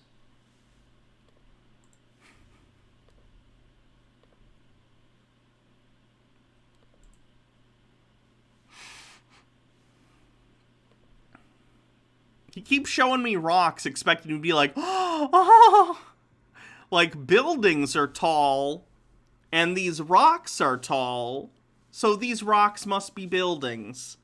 That's the transitive property at work, folks. Well, let's go back to that one. I'm going to read to you from the cuneiform tablets, and I'll do a screen share. Ooh, he reads cuneiform. Oh, no. It's translated. So this is from the cuneiform tablet, the flood story here. The former time is turned into clay. The former time. And above that, Ishtar cried like a woman in travail. Loudly cried the queen of the gods with her beautiful voice. The former time is turned into clay. That's like the Medusa story. What? I don't think that's what that's saying. The former time is turned into clay. It kind of sounds to me like it's poetically saying the past is gone. It's clay. Like, how do I put this? It's easily pushed aside and, like, I don't know. Maybe I'm wrong, but I don't think that's speaking literally. It feels like that's a poetic statement on the former time, aka the past. I wouldn't know the cultural significance to these people of clay and how they would perceive it and what they mean when they say the former time is turned to clay. But that sounds like a poetic statement about the past, not a literal statement about something being turned into clay. Oh, duh! Yes! Of course! They wrote stories on clay tablets. It could be them talking about writing down their histories in some way, like on the tablet that these cuneiform writings were found on. That would make absolute sense. In Samaria, they, because clay was so common, they would and this was like the invention of writing, basically. They would take these clay tablets and they would write markings into them that evolved into cuneiform and stuff like that. And they would write down stories with them or other things for practical, administrative purposes of business or whatever, but also stories and stuff like that. So it probably is talking about writing down stories from the past in clay. That makes sense. You're going to get in Greek mythology, Medusa, Venus, Ishtar, Inanna, the queen of heaven, Lucifer. Since I commanded evil in the assembly of the gods. Different layers of sediment build up over time and become lithified into rock. Later, different sediment erode at different rates, and the lines are formed. All right, thank you for the answer. I appreciate that. Because I commanded evil in the assembly of the gods for the destruction of my... I knew it was something about layers forming over time. I don't know, rock things. I don't know, most things. People I commanded battle. I alone bore my people. And now, like the spawn of fish, they filled the sea. The gods of the Anunnaki wept with her. The gods sat bowed and weeping, covered with their lips. 6 days and 6 nights blew the wind, the deluge and the tempest overwhelmed the land. When the 7th day drew nigh, the tempest spent itself in the battle, which it had fought like an army. Then rested the sea, the storm fell asleep, the flood ceased. I looked upon the sea, there was silence come, and all mankind was turned to clay. This predates the Old Testament by hundreds, if not thousands of years. Okay. And the story itself could go back much further. Now, am I supposed to think because it's older, that means it's literally true, what it's saying, and it's not being poetic in some way? Let's go back and look at these incredible landscapes. I mean, just look up here. Look at that.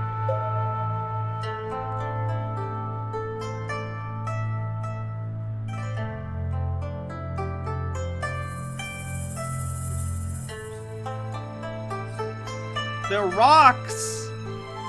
No amount of me staring at these rocks is gonna make me think, oh, they're buildings. They're not, they're rocks. Are we just looking at these rocks for the next 20 minutes? And comparing it to other things? Slot canyons. I should say slot. Ooh! Wow. Now it's party music time with the rocks. I am dressed like I'm going to a rave, in fairness. There's even You see how they're glow just sticks. massive over the surrounding environment.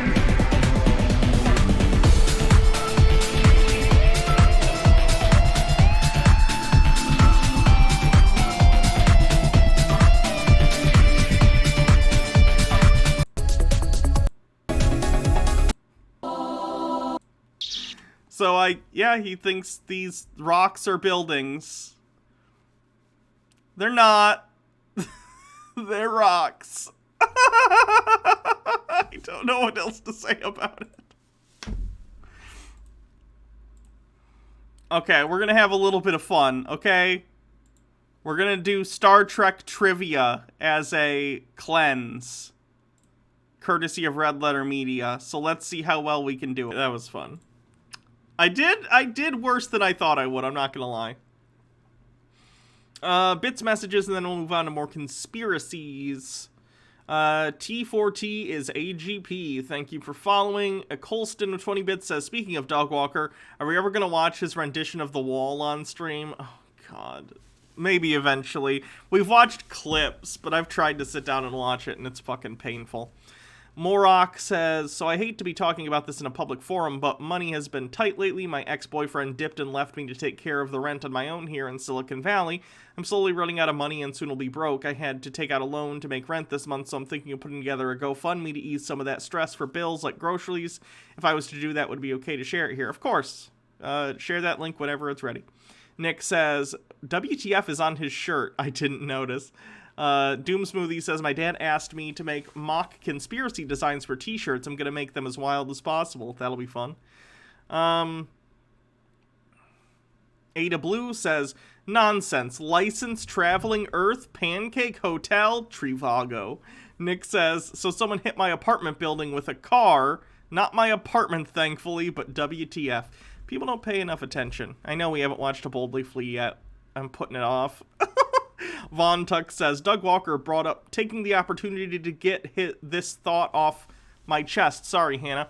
I think in retrospect, like many, perhaps, I liked his stuff back in the day because it was bad. Subconsciously, I think it made me think of this chucklehead can make a living doing this. Maybe I could too, if the having a job thing didn't work out. Too bad he turned out to be an asshole. Channel Awesome was not an escape hatch for capitalism after all. Morok posted a link to the GoFundMe in the chat here, so check it out if you want to help out. Mike Mack says, well, there are people that think mesas are giant tree stumps, so he's wrong. JK. Ada Blue says, observe the Great Australian Blight, well known for being an actual bike mark. Ilium Gal says, these are buildings he is talking about. Andrew Batella says, either this tablet is talking about rendering the past into stories, or it's talking about ancient aliens constructing glass rock buildings. It's 50-50. Von Tux with 50 bits says, Star Trek trivia still managed to be better than Pop Quiz Hot Shots. Andrew Dickerson says, is this Pop Quiz Hot Shots? Mike Max says, remember the time Star Trek did a crossover with Marvel and Spock beat Wolverine, and the time they crossed over with Doctor Who and did a Borg and Cybermen hybrid, and the time they cross over with DC with Green Lantern and they did their own Black Knight and give everyone lantern rings from the other Lantern Corps? Hydrate, will do. Actually, I've read the Doctor Who crossover and I've read the Lantern crossover. I haven't read the other ones, though. Pyromancer with 20 bits says, I'm surrounded by nerds. You are. Dath1111, thank you for following. Von Tuck says, Pulaski at least had a character, unlike Crusher. What a bland character. Hey, she can tap dance, damn it. That's a character.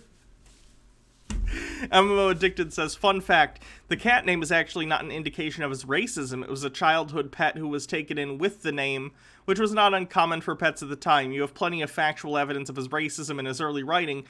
Funner fact, later in life, his Lovecraft became a commie. Hey, fun fact, you can change the name of a cat when you adopt it. The cat doesn't care. Von Tuck says, worst part of Turnabout Intruder is that Roddenberry wrote the episode. Yikes. MMO Addicted says, honestly, Lovecraft came from a very effed up family. Taking his letters, and opinions into account, he grew as a person greatly. Would love to find a book exploring that. I've heard he got somewhat better. It doesn't change, a lot of the stuff he wrote. DM Trey with 20 bits says, hey Hannah, how it be? It be good. MN Broodwitch, thank you for resubscribing with 6 months. See you later, Marusaba.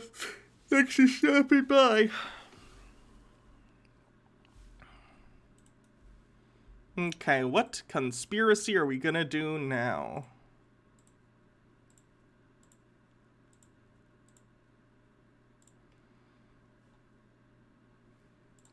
Let's take a look at Taboo Conspiracy saying astronauts are liars. Let's see why he thinks this. Whilst from Mark Cameron. This is from Mark Cameron. Whilst in space, have you ever looked away from Earth into the black void?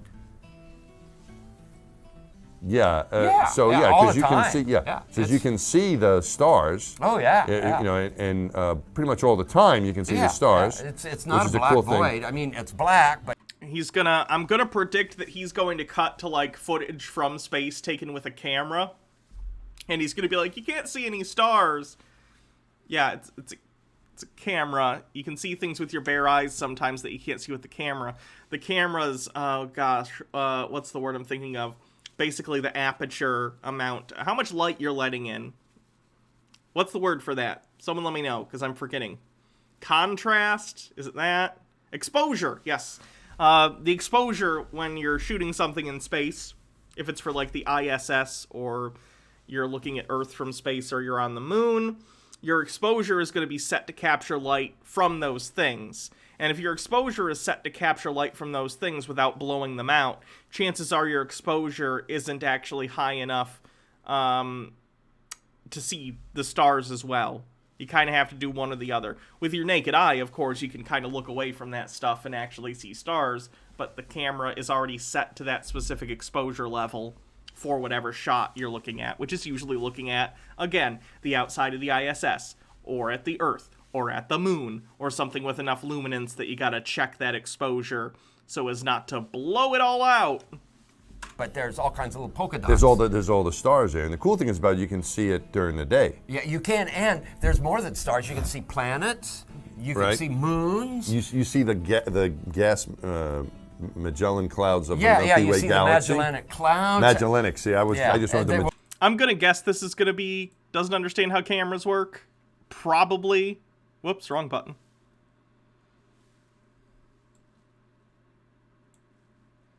Oh, also, probably flat Earth. Did we already get that? We already got flat Earth. Cool. Hey, Baja. Well, there's a large one and a small one, right? Yeah. And then you can see the zodiacal light. Whoa.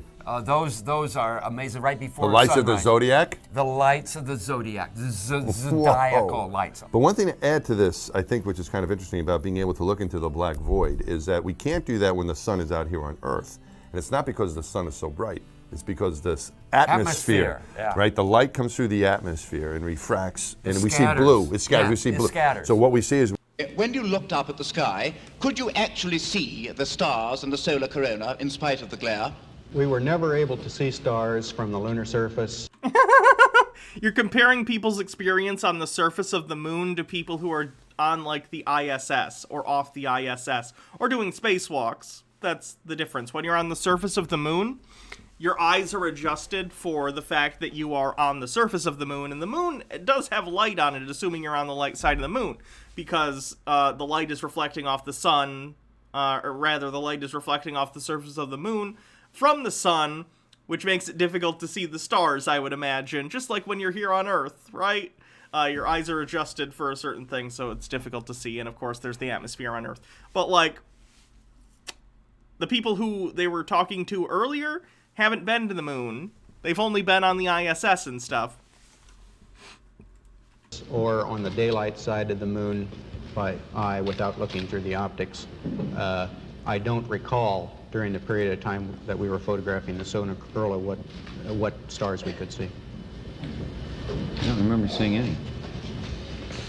Neil, Mr. Armstrong, I do realize that when you were on the moon, you had very little time for gazing upwards. But could you tell us something about what the sky actually looks like from the moon, the sun, the earth, the stars, if any, and so on?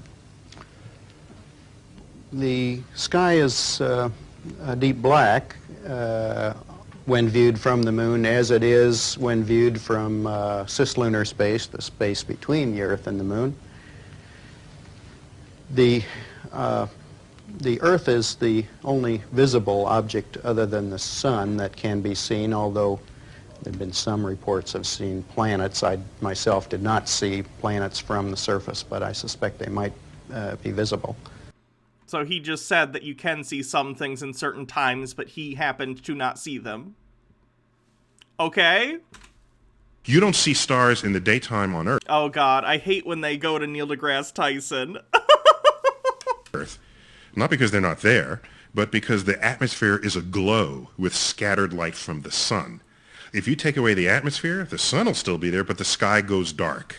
That's what the folks get when they go to the edge of the atmosphere, and they're calling that the edge of space. But when you get to the edge of the atmosphere is no longer between you and the rest of the universe, and the stars reveal themselves just as they would at night. Since the moon has no atmosphere, then a daytime picture, if you're there in the daytime of the moon, you see a full night sky of stars, even with the sun in the sky as well. But when you get to the edge of the atmosphere, the stars... This could entirely be a case of Neil being wrong. He's not been to the moon, and Neil has said incorrect things before. He's a pretty good science communicator, but he's not immune from being wrong, and he hasn't been into space. Reveal themselves just as they would at night. If you're there in the daytime of the moon, you see a full night sky of stars, even with the sun in the sky as well.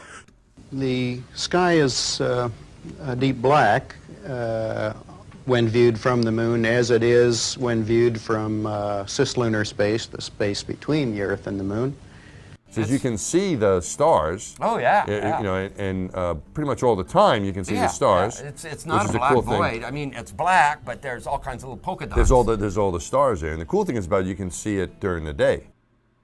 Yeah, you know, actually on my very first mission, we went up and when you're in space and you're looking into deep space and you're on the sun side of the orbit, the sunlight washes out all the starlight, so you can't see any stars, just like here on Earth. But then when you look out into deep space away from the sun, it's the darkest black you can imagine. Says you can see the stars. Oh yeah. You know, and Probably depends upon the lighting conditions. Like that guy was specifically talking about when you're on the sun side of the orbit. What these people are probably talking about is not that.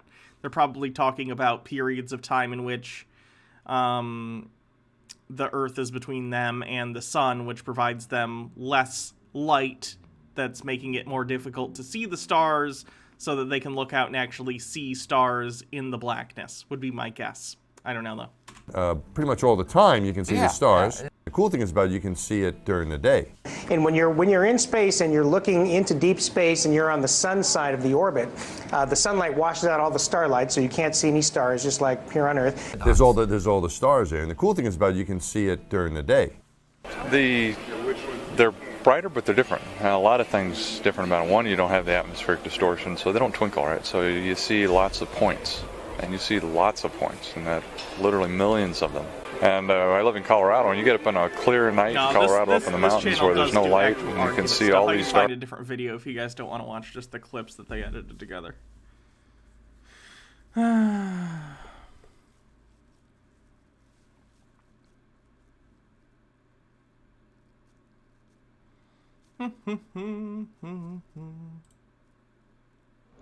everyone. Well, Simon Dan's... Oh, this is actually hilarious. I wanted to share this with you guys. So a group of people who debunk flat Earth stuff got together to prove that flat Earthers will report on anything that, like, reinforces their belief in the flat Earth and won't look into it at all. So Simon Dan and a couple other people created entirely false identities and claimed, one of them claimed that they were like a former pilot that started making flight paths for, I forget, was it Qantas? Some airline. Like, I used to develop the flight paths for Qantas, and secretly the Earth is flat, but they didn't want anyone to know, shh.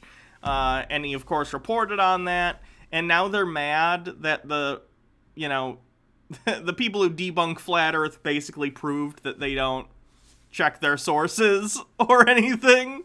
So let's watch a couple of videos on that. Hello, everyone. Well, Simon Dan's troll army attacked me hard in the comments again yesterday, making me aware that he must have made another video regarding yours truly, Taboo Conspiracy. Let's see. Did Simon Dan attack the fact that I filmed 21 miles across a lake with 0 Earth curvature and no distortion? The source of the laser and its reflection should have been 223 feet below the globe horizon from my point of view. An irrefutable... I'm guessing he's using the 8 inches per mile squared thing from Zetetic Astronomy, which is an inaccurate way to calculate curvature on the Earth, because the Earth isn't a parabola. Proof of the flat Earth. Nope. Simon Dan and his minions are silent about that. Maybe Simon Dan attacked this video here, proving that there is 0 curvature at a distance of 19 miles. That laser source and its reflection should have been 173 feet below the supposed Earth bulge. No, not a word from Simon Dan about that one either. How about this one? 16.4 miles and no Earth curvature. Based on the globe math, the source of that laser should have been 130 feet below the horizon. Nope, nothing from Simon Dan about that. What about this flat Earth photographic and video evidence provided here by an engineer showing a horizon that is impossibly far beyond the platforms? The globe horizon should have been closer than 8.3 miles. Instead, the horizon is many miles beyond 15 miles. More irrefutable flat Earth proof. No, they're not interested in that. Get to the part where they tricked you. How about this dispositive video evidence of a flat Earth from Dr. John D. showing a horizon? Falsely claim there is no flat Earth evidence. So what was Simon Dan's attack video about this time? I think we can agree that there's one thing liars are really good at. Can you guess what that is? I mean, it's pretty obvious, right? But before I address the organized globe liars, let me first reiterate that the retired F-16 pilot Mike and the video I shared on the subject are legitimate.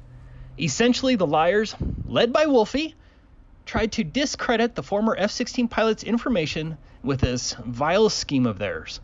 I think the entire point they were trying to make is anyone can email you and claim to be anything, and you'll take their story at face value, which is what they proved. Meaning that the F-16 pilot that you're talking about that claims to have evidence of the Earth being flat is just some other troll fucking with you. That's the point. Did you not even get the point they were making? Mike most certainly was an F-16 pilot. He has provided his name, supporting emails, insignia, squadron, and other information. Frosty Boys says Simon Dan never refuted that shit. It's flat, bruh. Do you believe in flat Earth? To me. No, I won't share that information because He's off by a factor of 10 on the horizon drop. Interesting. Vile No? Okay, good. people will do everything to hurt him. I have also been in repeated communication with Mike ever since. He is a true gentleman, and he has become my friend. Yes, a retired F-16 pilot figured out the Earth is truly a level, flat, and stationary plane. But what's so awesome about our friend's information is that you don't have to believe him one iota, because the evidence he presented is what's important. Maybe this isn't the good one. Hold on. I know Globe Buster's bitching about it was pretty funny.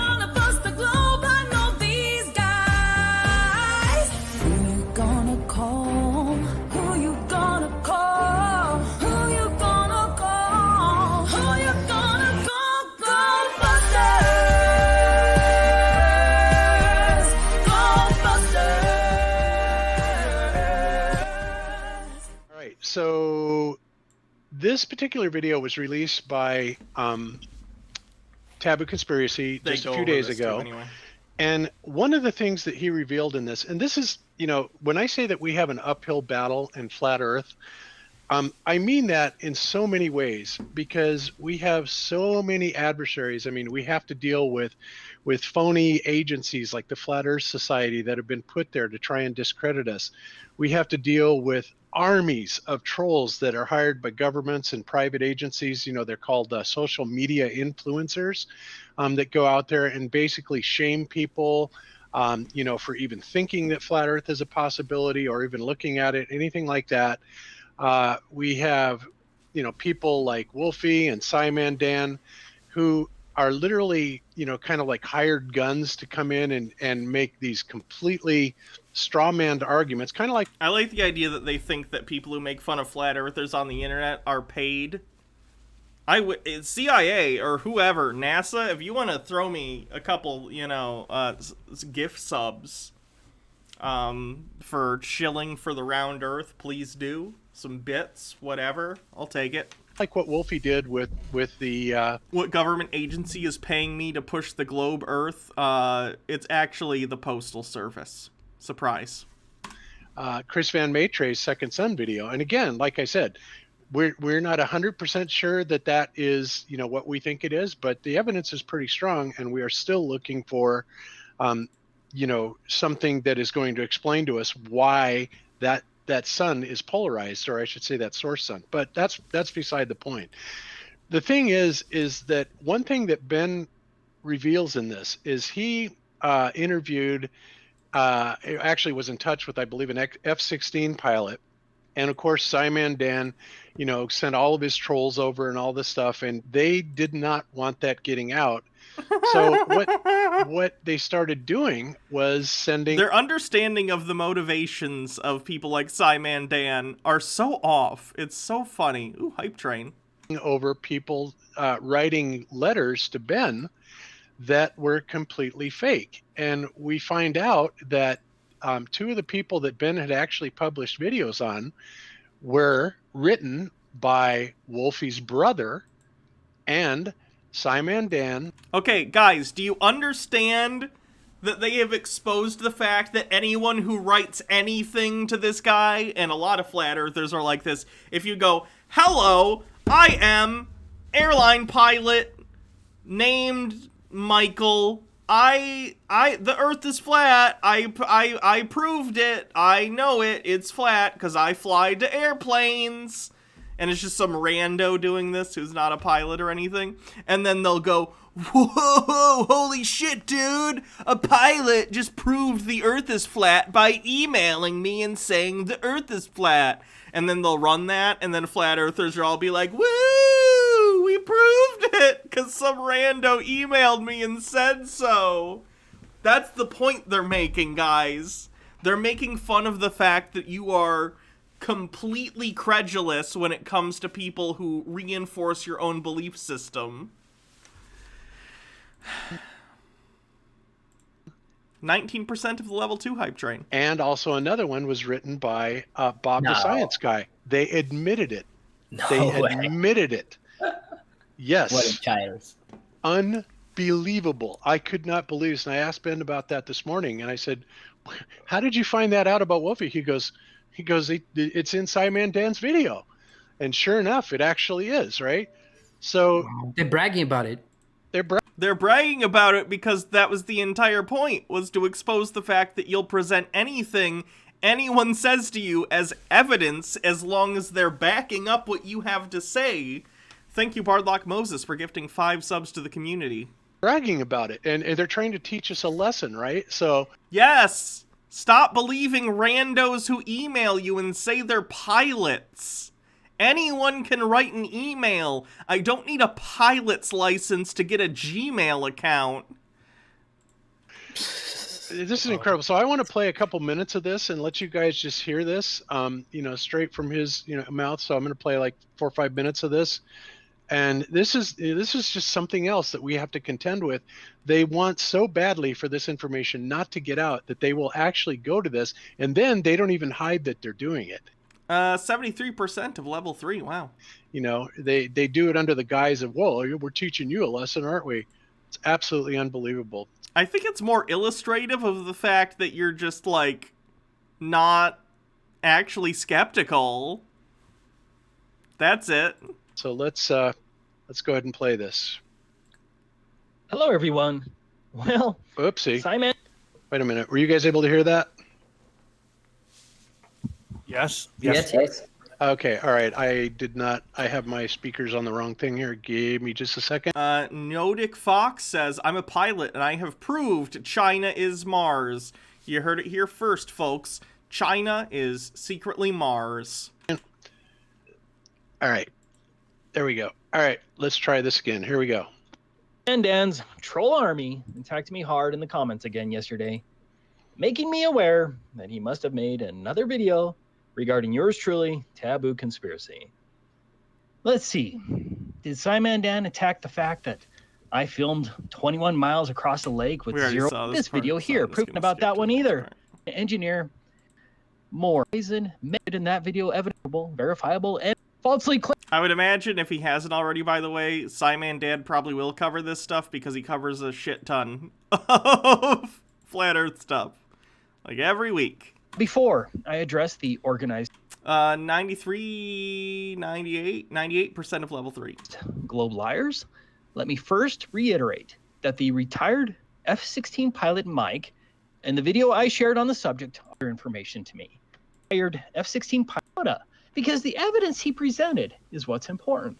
That the F-16 targeting system was impossibly based on a flat and stationary Earth. I suggest you watch the whole video, and the link will be in the description because the information is excellent. But let's get back to the liars again.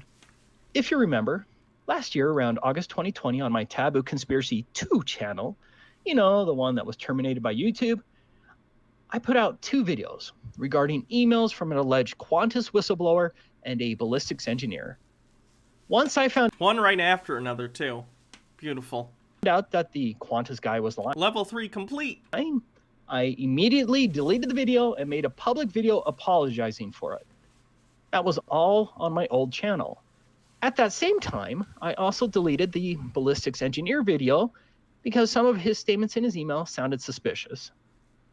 Those 2 videos have never appeared on my new channel. So you didn't think it was suspicious before you uploaded the video, but afterward you were like, I just got tricked by another person. I guess that this might actually teach you to be more credulous, or incredulous rather, when you're getting anonymous claims from the internet. Maybe you'll double check those sources. It turns out that the Qantas guy was Wolfie's brother. Apparently, Wolfie instructed his brother to willfully lie to me to get me to spread false information. Lying to people to get them to believe something false. Sounds like a modus operandi to me. He says modus operandi weird, number one. Secondly, you can't be like, they tricked me to teach me a lesson and to show that I'm full of shit. Therefore, that means they're lying about the globe. That doesn't follow logically in any way, shape, or form. I get you're mad that you got tricked. I'd be mad too, but you should be mad at yourself, not at them for exposing the fact that you'll just publish anything anyone emails you. Right, Wolfie? I guess you're getting pretty good at that. Now, I just found out from Simon Dan's video that the ballistics engineer was also a confirmed liar who goes by the name Bob the Science Guy. So globe propagandist Bob the Science Guy spent hours writing fraudulent emails to me to get me to spread misinformation? Sounds like a modus operandi to me. Right, Bob, the guy? Again, they then went on the internet and were like, that was us, because they were illustrating a point, which appears to have gone over your head, which I wish I could say I'm shocked by. But I'm not. Who likes to lie? Seriously. We are at 6% of level 4 with 2 minutes left. You just willingly lie at Wolfie's beck and call? Huh? Do you really consider that a virtue that you should brag about? To top it off... What a weird diversion from the fact that you've got completely, like, blown the fuck out, in the sense that you published back-to-back 2 completely manufactured stories created by your own critics to prove that you would publish them, and then you did, and then they came out and exposed you, and now you're like, psh, psh, psh. Are we just lying now? Like, yeah, that's, they were making a point. It's been made. You can't try and divert from the reality of the situation here. We have Simon Dan himself, who decided to lie to me. Big surprise there, right? But I'm just going to share a segment of his video, and you can see his admitted lies for yourself from his own mouth. Well, I think it's quite obvious to me that Taboo Conspiracy loves an email or two. But I wanted to know if he'd learnt his lesson. So I emailed him. Now, this is from someone who I named Hoagie Tablers. Now, by the way, guys, I got an email from that same person with a different story. So he's trying to do it to me as well.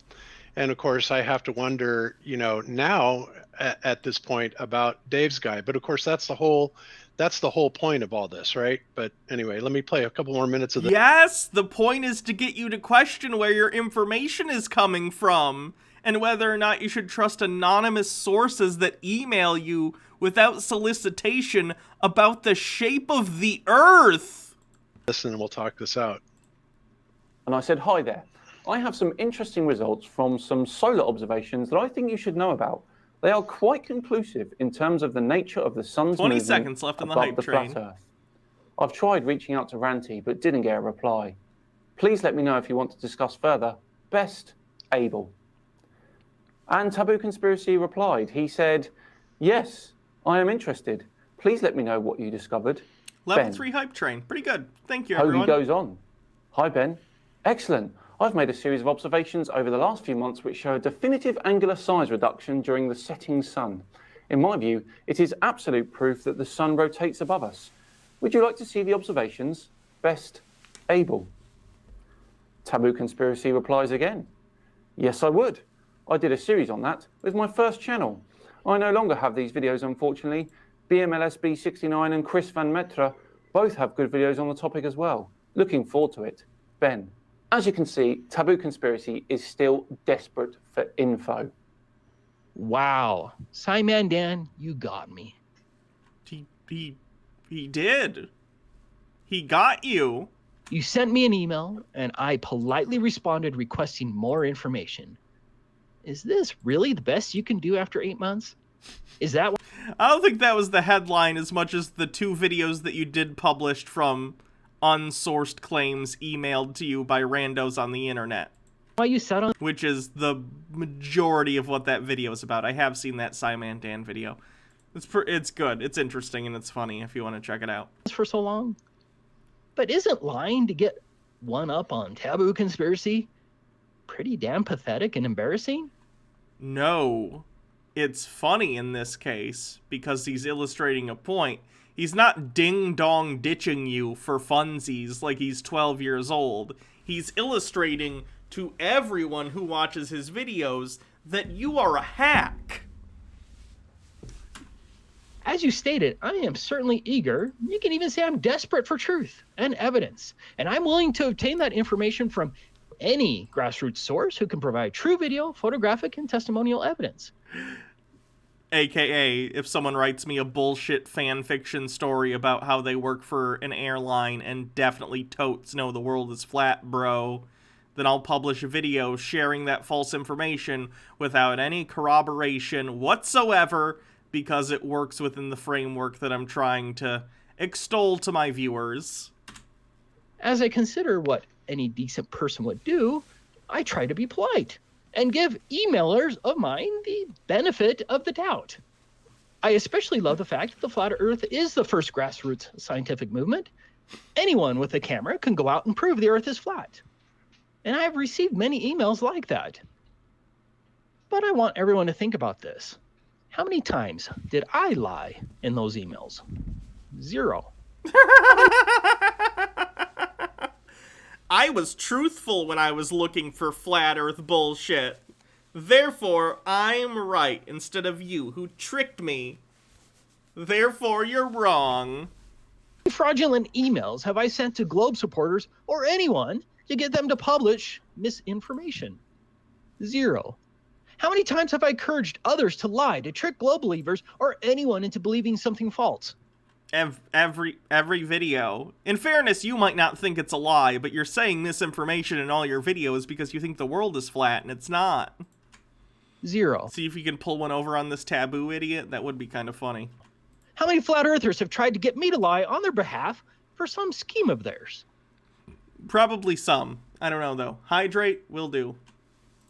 0. And I would be against any such chicanery, and I think the vast majority of my subscribers would be against it as well. How many of my testable, repeatable observations have I falsified to purvey misinformation? Again, I am going to lower those channel points things, by the way, because I think I've drained some of the people with a ton of them, because they've slowed down, so I will readjust those soon. 0. Here's a bonus question. Because I know 5,000 for a hydrate is really high. But a ton of people had like hundreds of thousands of channel points, and I had to drain them. How much money have I made off of YouTube? All right.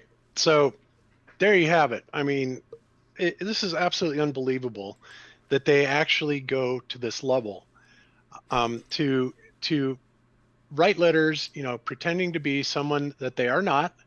And of course, obviously the agenda behind it is to get us to doubt anybody that could be potentially a legitimate whistleblower. Like, you should be skeptical, yes. Yes! You should be skeptical of someone who comes to you and makes almost any claim, especially an extraordinary claim like the ones that were being made there about the shape of the Earth and that it's flat and that there's a big worldwide conspiracy. You should be skeptical of anyone coming forward with you with those claims, even if you believe that that's the case.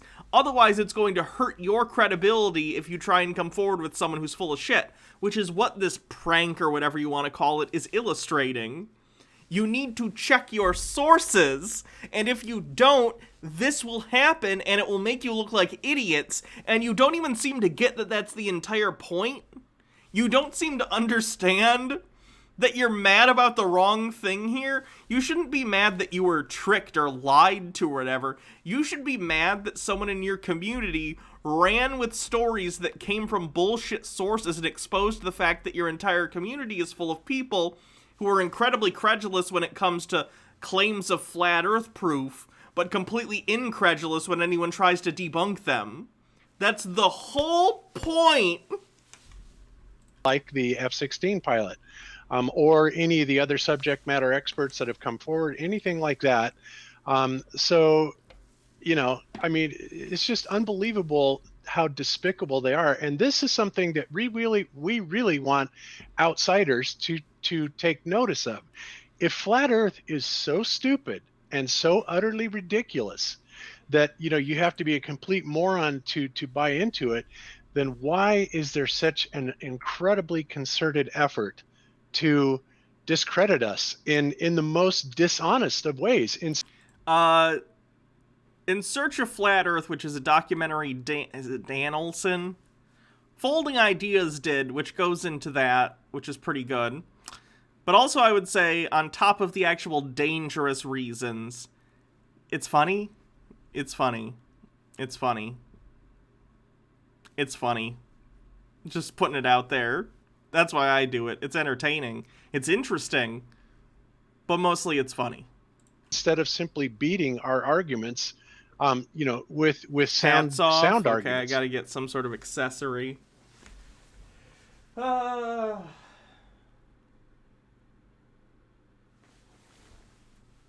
gonna switch over to this hat. They have none, and that is the true, you know, that's the true thing about this whole flat Earth story is there. You know, we have all of the evidence as far as I'm concerned. You know, the ball Earth, we can debunk just about every part. This is the same guy that using a gyroscope proved the Earth was spinning, by the way, at 15 degrees per hour. So thanks, Bob. Part of it. With no problem in the flat Earth, even though there are some things that, you know, may be difficult to explain or may take a little bit more creative explanations or a little more technical understanding in understanding. Nevertheless, we still have put together. This outfit is pretty fantastic. I feel like a gay Gestapo. Or like a gay commissar. Together a somewhat coherent model that is absolutely viable. Gestapo. There you go. But the biggest thing is it's much more than just the model itself. We have this propaganda campaign. We have the fact that NASA lies about everything. They CGI all of their photographs. In fact, they don't even use the word photograph. They call everything an image because that's what it is. It's an image. It's a composite.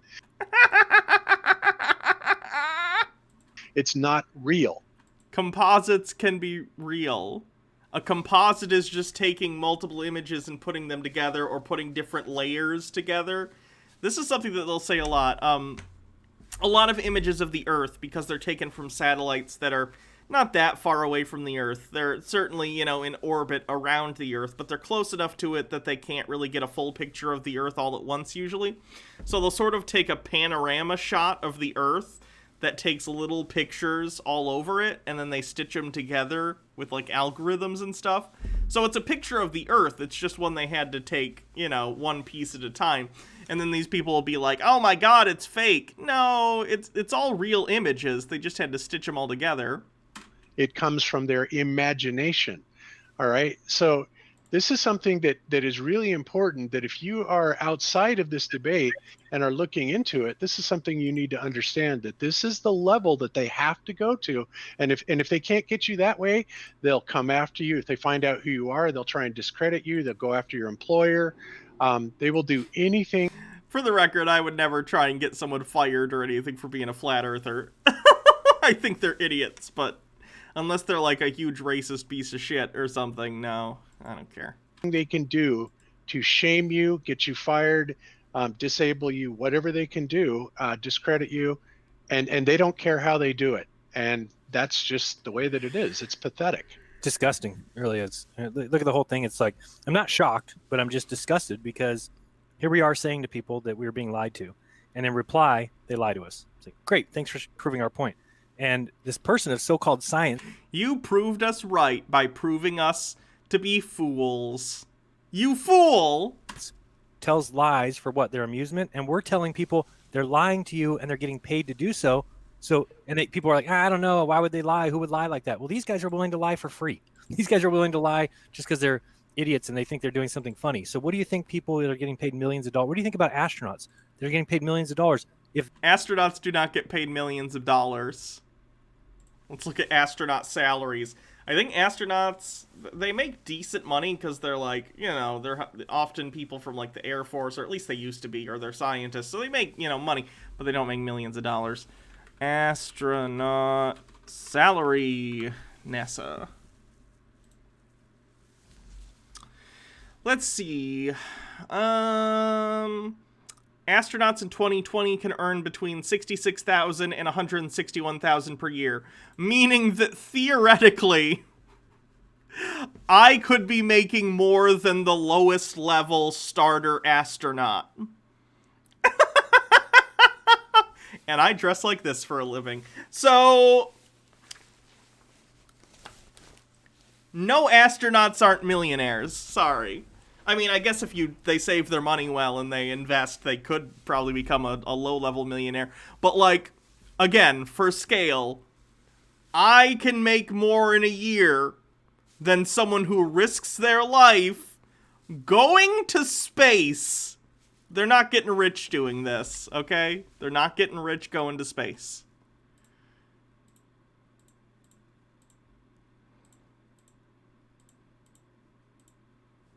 If these guys are willing to lie for nothing, just for shits and giggles, what do you think astronauts are willing to do? Well, and really, with NASA, that's really the only people that need to be lying, except for maybe a few executives at the top. NASA's run, compartmentalized as government agencies tend to be run, and one guy doesn't know what's going on at certain levels. He knows his project, so while he's down here, designing toilets for the ISS, he doesn't understand that they're faking space. It's not like he's lying, but sure, the astronauts, yeah, anybody that claims. So what happens to the space toilets that they design if they're not going to space? Can I just have a space toilet? Claims to have been to space, and that brings up the question. I mean, sure, they have high altitude capabilities, but I wouldn't call that space. And anybody that says they've been into orbit and beyond the Kármán line is frankly necessarily lying. Okay, so random people who email you and say, I've proven the Earth is flat, I'm a pilot, here's why I know the Earth is flat, there's this secret program for Qantas that when you make a flight path, it converts it into fake round Earth from flat Earth schematics or flat Earth maps. That person is legit, and you should post videos on them without double-checking any of their facts. But if someone is an astronaut, we have video of them in space. We know their credentials. They work for NASA, okay? A space agency that the entire world recognizes has been and has people in space right now, then they're automatically liars. Just checking. But apart from that, there doesn't have to be so many people that are actually lying. It's not like your science teacher in school was lying. They truly and utterly believe this, as everybody else does. And so at NASA, I would say that if I had to bet, less than 1% of the people at NASA understand that NASA is completely faking everything. And that's all that's needed. I mean, they have plenty of people. Less than 1%. How many people work for NASA? 17,000 people. He says less than 1%. Let's go 0.3%. 0.3. Where's the percent key? Hold on. I never use the percent key. It's the 5. 0.3% of 17,000. 51. So that means there are 51, to this person's approximation, people who work at NASA who know that space is fake. And he thinks none of these people would come forward and be like, by the way, guys, work for NASA, space is fake. But the only way two people can keep a secret is if one of them is dead. You cannot have a conspiracy with 51 people in on it. You just can't do it reasonably. That are following orders. You know, it's not like... And at this point, yeah, the commercial space sector too. SpaceX, Boeing, whatever Amazon's one is called. I forget off the top of my head, but I know Amazon is working on some stuff too. They're going to tell their boss... Every other nation on Earth with space programs. China has a space program. I mean, a lot of nations have space programs. I think Israel just put something into space. I don't remember what the specific thing was, but I know they did something. India, a while back, did something. China just had a rocket that was in the news because they kind of did a blind descent for one of the stages of the rocket and it landed in the Indian Ocean.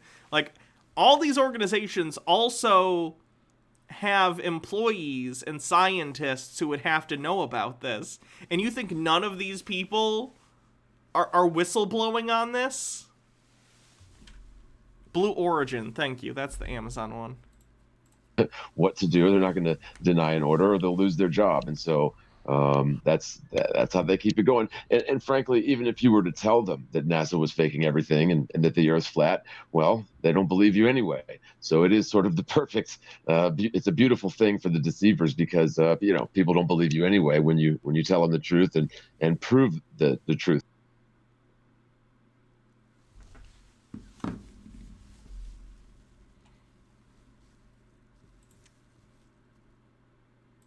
Oh, is that it? Great.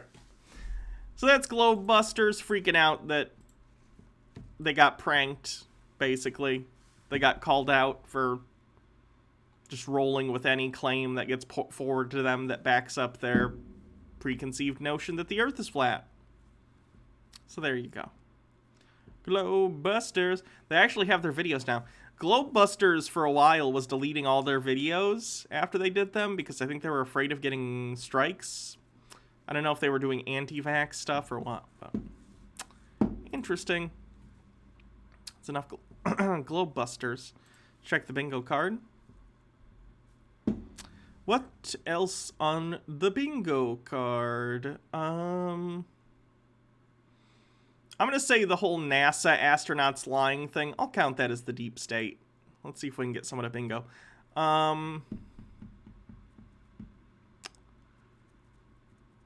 Has no one done satanic today? That's surprising.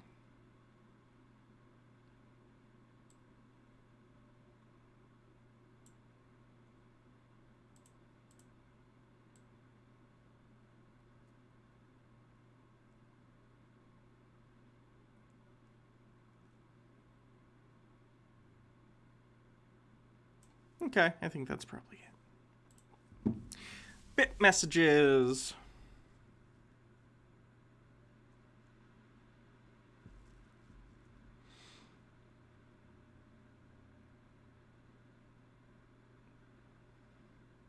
Andrew Batella says, I'm not counting the Red Letter Media video. It's tinfoil. It's conspiracy bingo, not cleanse bingo.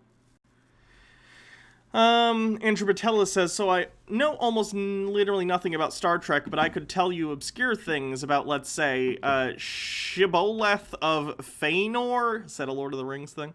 Dragonfly, thanks for resubscribing for 6 months in a row. Crow's Nose, thanks for following. Nick says, Raylay scattering, motherfucker, do you speak it? Please help him hungry, thanks for resubscribing for 2 months in a row. Andrew Batella says, someone doesn't understand how eyes work on bingo. Von Tuck says, how can space be real, Hannah, when your eyes aren't even real? Thanks, Jaden. Captain Rachel, thanks for resubscribing for 11 months. 1 month shy of a year already. How can time fly by while also dragging so slow? quarantine. That's how.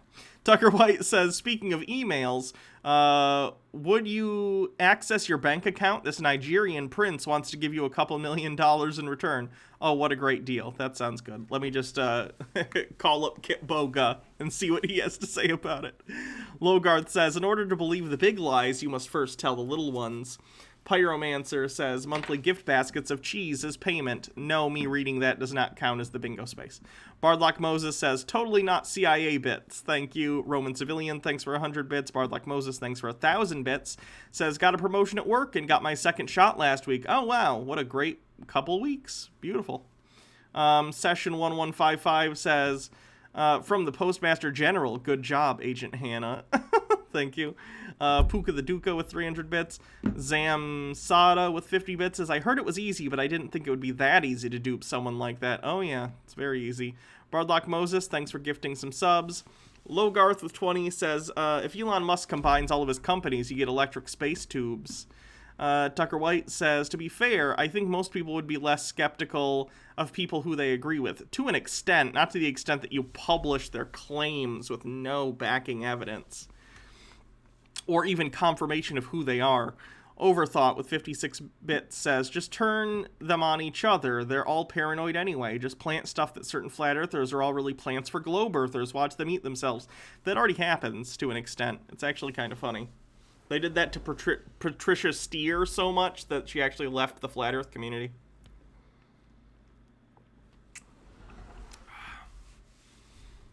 Mike Mack says, conspiracy theorists, this credited, peer-reviewed, credible scientific article are all fake and false. Don't be sheeple, do your own research. Also conspiracy theorists, this guy online is saying what I like, so it must be true. Bitter Grin with 100 bits, Barthlock Moses with 100 says, this video looks so old school YouTube. Yeah, their aspect ratios are weird. Woohoo Lulu says, how can anyone be so naive that they don't understand they're being trolled? Fryserburn says, hype train time, yay.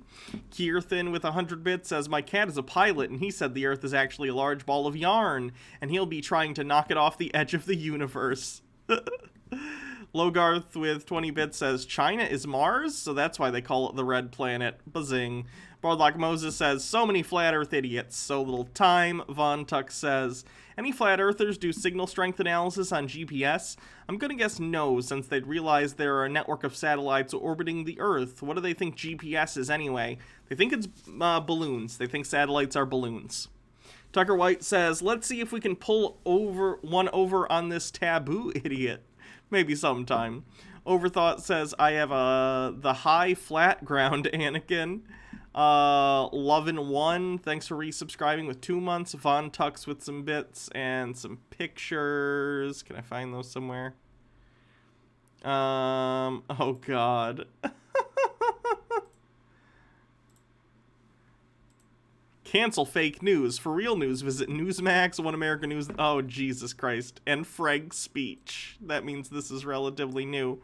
And then this truck says, LennonMurderTruth.com. Author Stephen King murdered John Lennon. This looks photoshopped. The text on it looks floaty. The Lennon murder truth might be real, but the thing that says author Stephen King murdered John Lennon looks photoshopped on there. Like you can almost see the artifacting on the letters. But the Lennon murder truth thing might be real, but the other stuff on here looks like it was edited on. Mr. Sir Knight King, with 20 bits says, my fellow idiots tried to tell me that the descending rocket booster was a missile from China to destroy the planet. I explained the difference between a rocket, a booster, and a missile, but they weren't having it. I'm sorry that there were idiots around you. That's frustrating. Felix Night Owl says, Hannah, what's your number one Little Debbie cake? I gotta see, I guess, what different ones there are. Little Debbie snacks. I don't even know what stuff they have necessarily. Let me look up.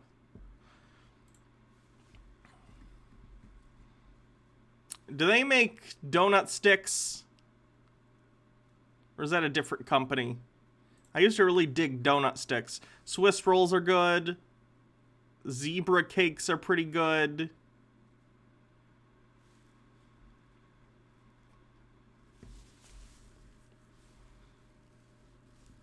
The chocolate cupcakes are always good, but I prefer the Hostess ones. You love cream pies. Who doesn't? Tier list, Little Debbie cakes. Their little birthday cake things are pretty good. I don't know. If I had to pick, probably the cupcakes. I'm a fan of cupcakes, but I'd go Hostess before I'd go Little Debbie. And yes, I know Hostess got bought by a different company now, and it's different. It's still better than Little Debbie most of the time, in my opinion.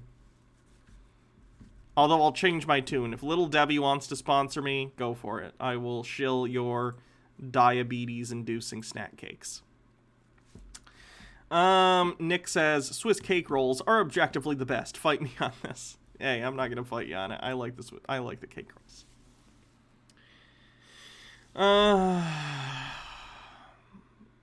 What we know about the Love Has Won cult, whose leader was found mummified in Colorado. The cult leader's body was found decorated with Christmas lights and its eyeless sockets decorated with glitter. Uh-oh. Wait, do I have to register? I'm not registering to read this. Oh, okay, no, it's gonna let me anyway. Great. What began as a wellness check on a member of a religious group in Colorado turned into a bizarre horror story after the corpse of the group's leader was found wrapped in a sleeping bag, covered in Christmas lights, and whose eyeless sockets were decorated with glitter. The search of the home by Saguache,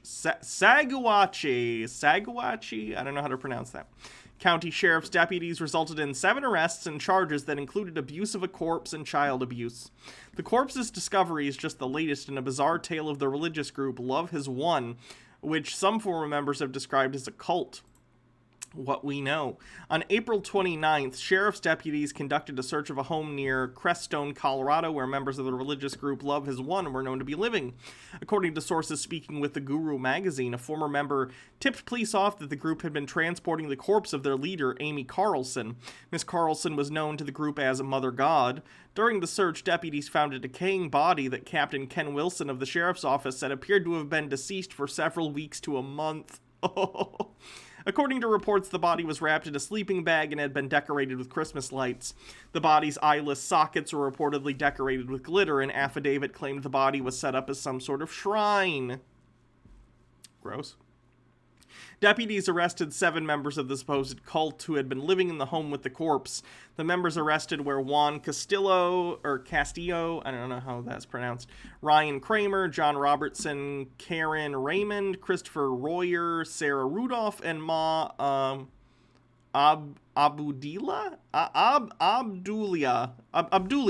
Franco Gonzalez. There we go. Mr. Castillo was known as Father God and was one of Mrs. Carlson's many male companions to hold that title. He's believed to have helped run the group alongside Miss Carlson and may have taken over control of the group following her death. Miss Carlson, Mother of God, is believed by her group to be 19 billion years old. I wonder what she was doing, for like 5 billion years or 6 billion years before the universe came to exist. That's pretty cool. Hydrate.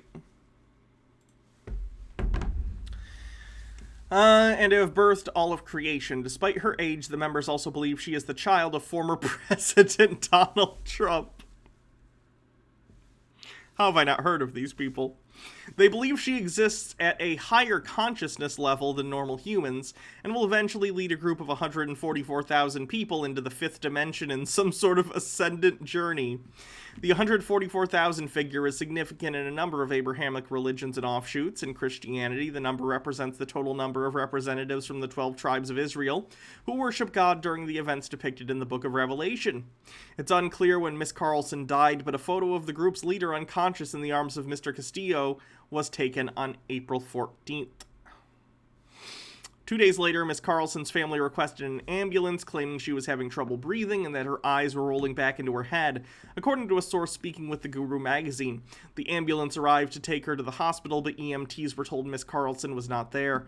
Ms. Carlson claims to eschew any kind of pharmaceutical drug or non-natural medical treatment, which may have influenced her members' refusal to hand her over to an ambulance. A spokesman for the group claimed in one of her daily live streams that Ms. Carlson only medicated through natural means, alcohol and marijuana, which led her to frequently appear on streams drunk and high.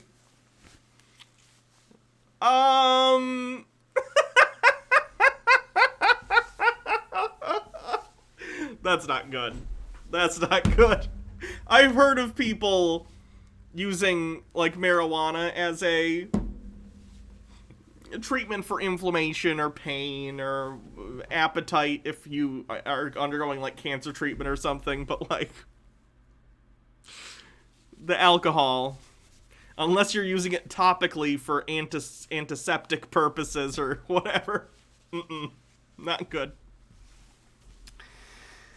A former Father God member of the group, Andrew Profasi, told Vice News in a documentary released in March that Miss Carlson became bitter and abusive after nightly bouts of heavy drinking.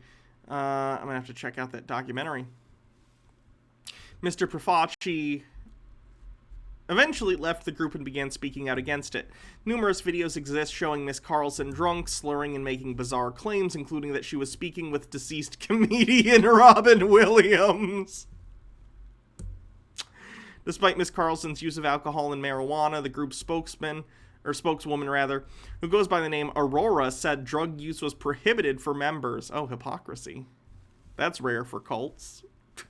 In a photo taken 3 weeks before she's believed to have died, Miss Carlson appears emaciated with thinning hair and purplish hue to her skin. Ooh. Her condition may have been caused by large amounts of alcohol, by large amounts of colloidal silver she was ingesting. Oh, don't do that. The Daily Beast reported, citing a county coroner, colloidal silver is sometimes used in dietary supplements, but there's no evidence the silver has any medical benefit, and if taken by mouth over a long period of time can cause the skin and organs to turn blue-gray and in very serious circumstances cause seizures and organ failure. The group's Facebook account issued a statement following the discovery of the body. Quote, "We thank everyone for their full surrender to the divine plan. Mom will give you the next step in your heart and every present mom-ent." You're there. Mom enters. The team are respectfully honoring the process law enforcement requires, and we are grateful for their diligence in protecting humanity. Mom deeply loves our law enforcement officers as she does each and every one of her children, the Facebook statement said. Miss Carlson's family said she started the Love Has Won group after leaving her job at McDonald's and ending her third marriage when she was in her 30s.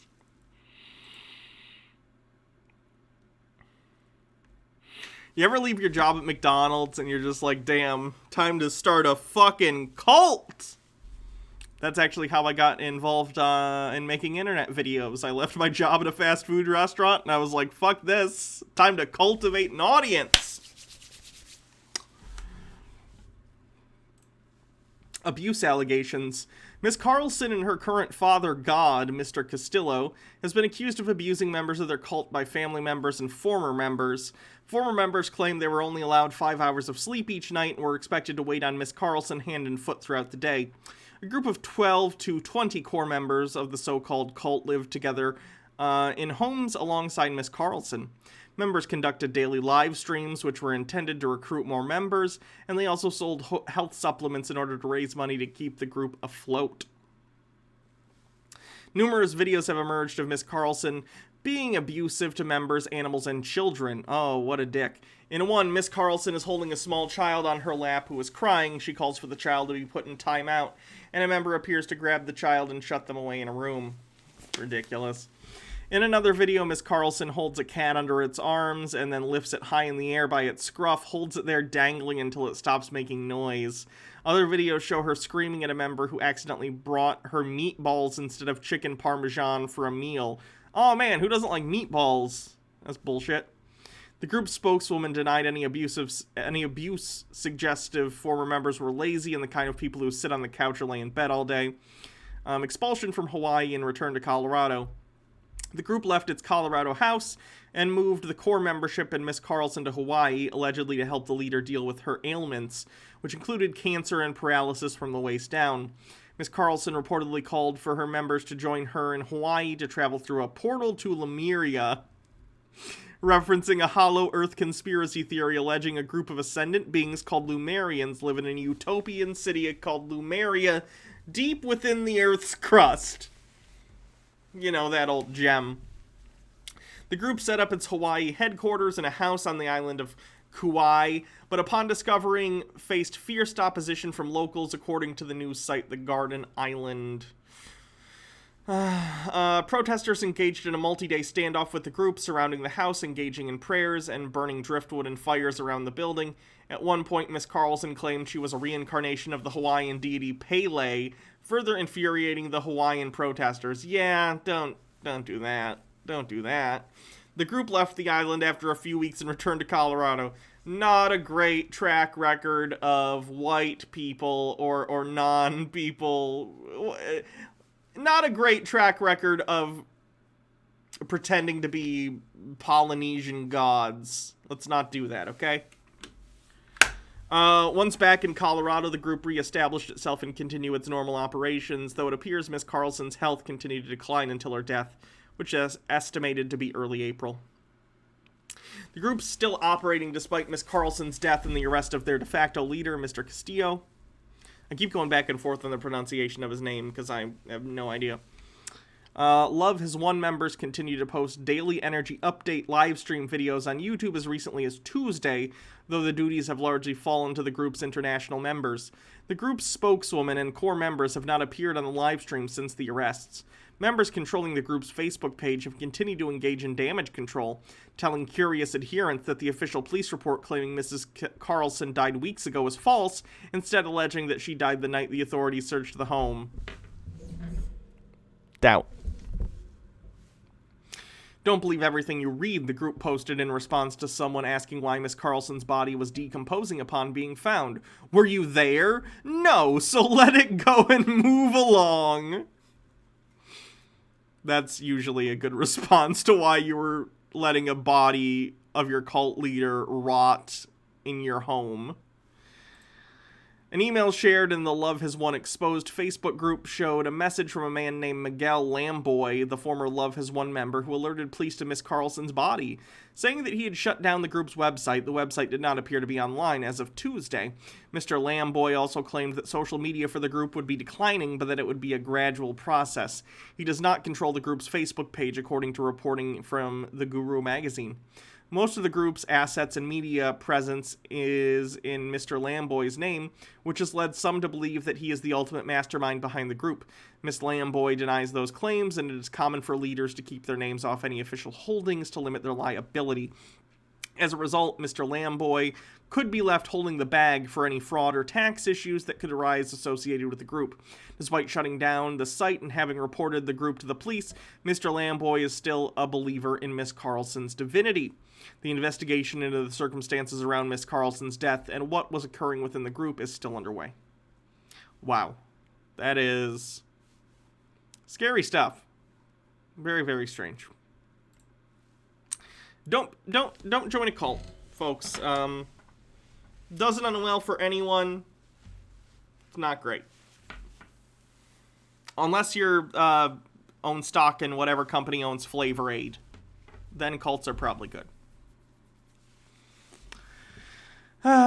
Bits messages, and then we'll call it an evening, I think. Hydrate. Can do. Oops, I need to open this. That would probably help.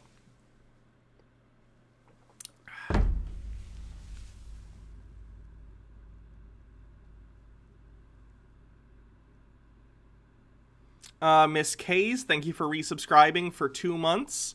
Miss Kays, thanks for 100 bits. Wing the Ultimate Nug with 20 says she was just chilling, probably got some interdimensional drugs. Nick says, oh, she was a high consciousness level, all right.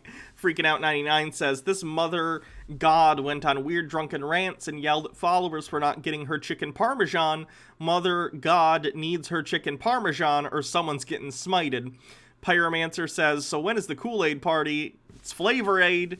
Bardlock Moses says, totally not a cult. And then Felix Night Owl says, Hannah, which mythology do you find most interesting, fascinating? Greek, Roman, Norse, Egyptian, Mayan, Christian, Jedi. The one I know most about is Christian, obviously, but, and I do find that stuff interesting. Even though I'm not religious, I think Christian mythology is very interesting. I should say, like, Judeo-Christian, because also the Old Testament, but, like, it's certainly not a god I would want to really exist. Very vengeful, especially in the Old Testament. And the idea of hell is incredibly vindictive, but I find the mythology interesting. No Peter. We'll save Peter for the next Chud Watch. He's very versatile in that he can do either. He can be Chud Watch, he can be Tinfoil Tuesday. He's great. Jeff covered it. Yeah, I'll have to check out his video on it. So let's see who we're gonna raid. Because I have to go pick up a couple things from Meyer. I already have them. I had them do the pickup thing instead of delivery, so I'm just gonna go get that stuff in a minute. Serves the streaming.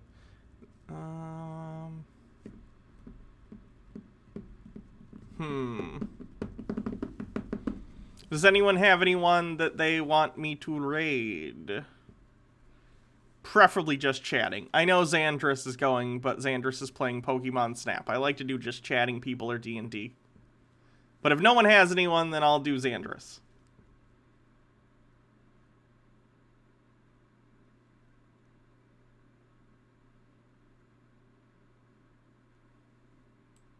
Who's 1800 Nats?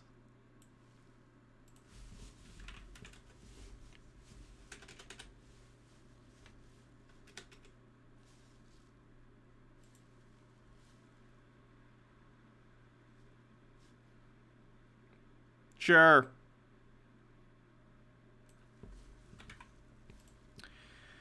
Alrighty. I hope everyone has a wonderful evening. I'm going to go to Meyer, and then I'm going to exercise, and then I'm going to sleep, because I have my testing to see if I have ADHD tomorrow. I got to go in at 9 a.m. That's not going to be fun. So I'll see y'all later. Have a wonderful evening. Bye, everyone.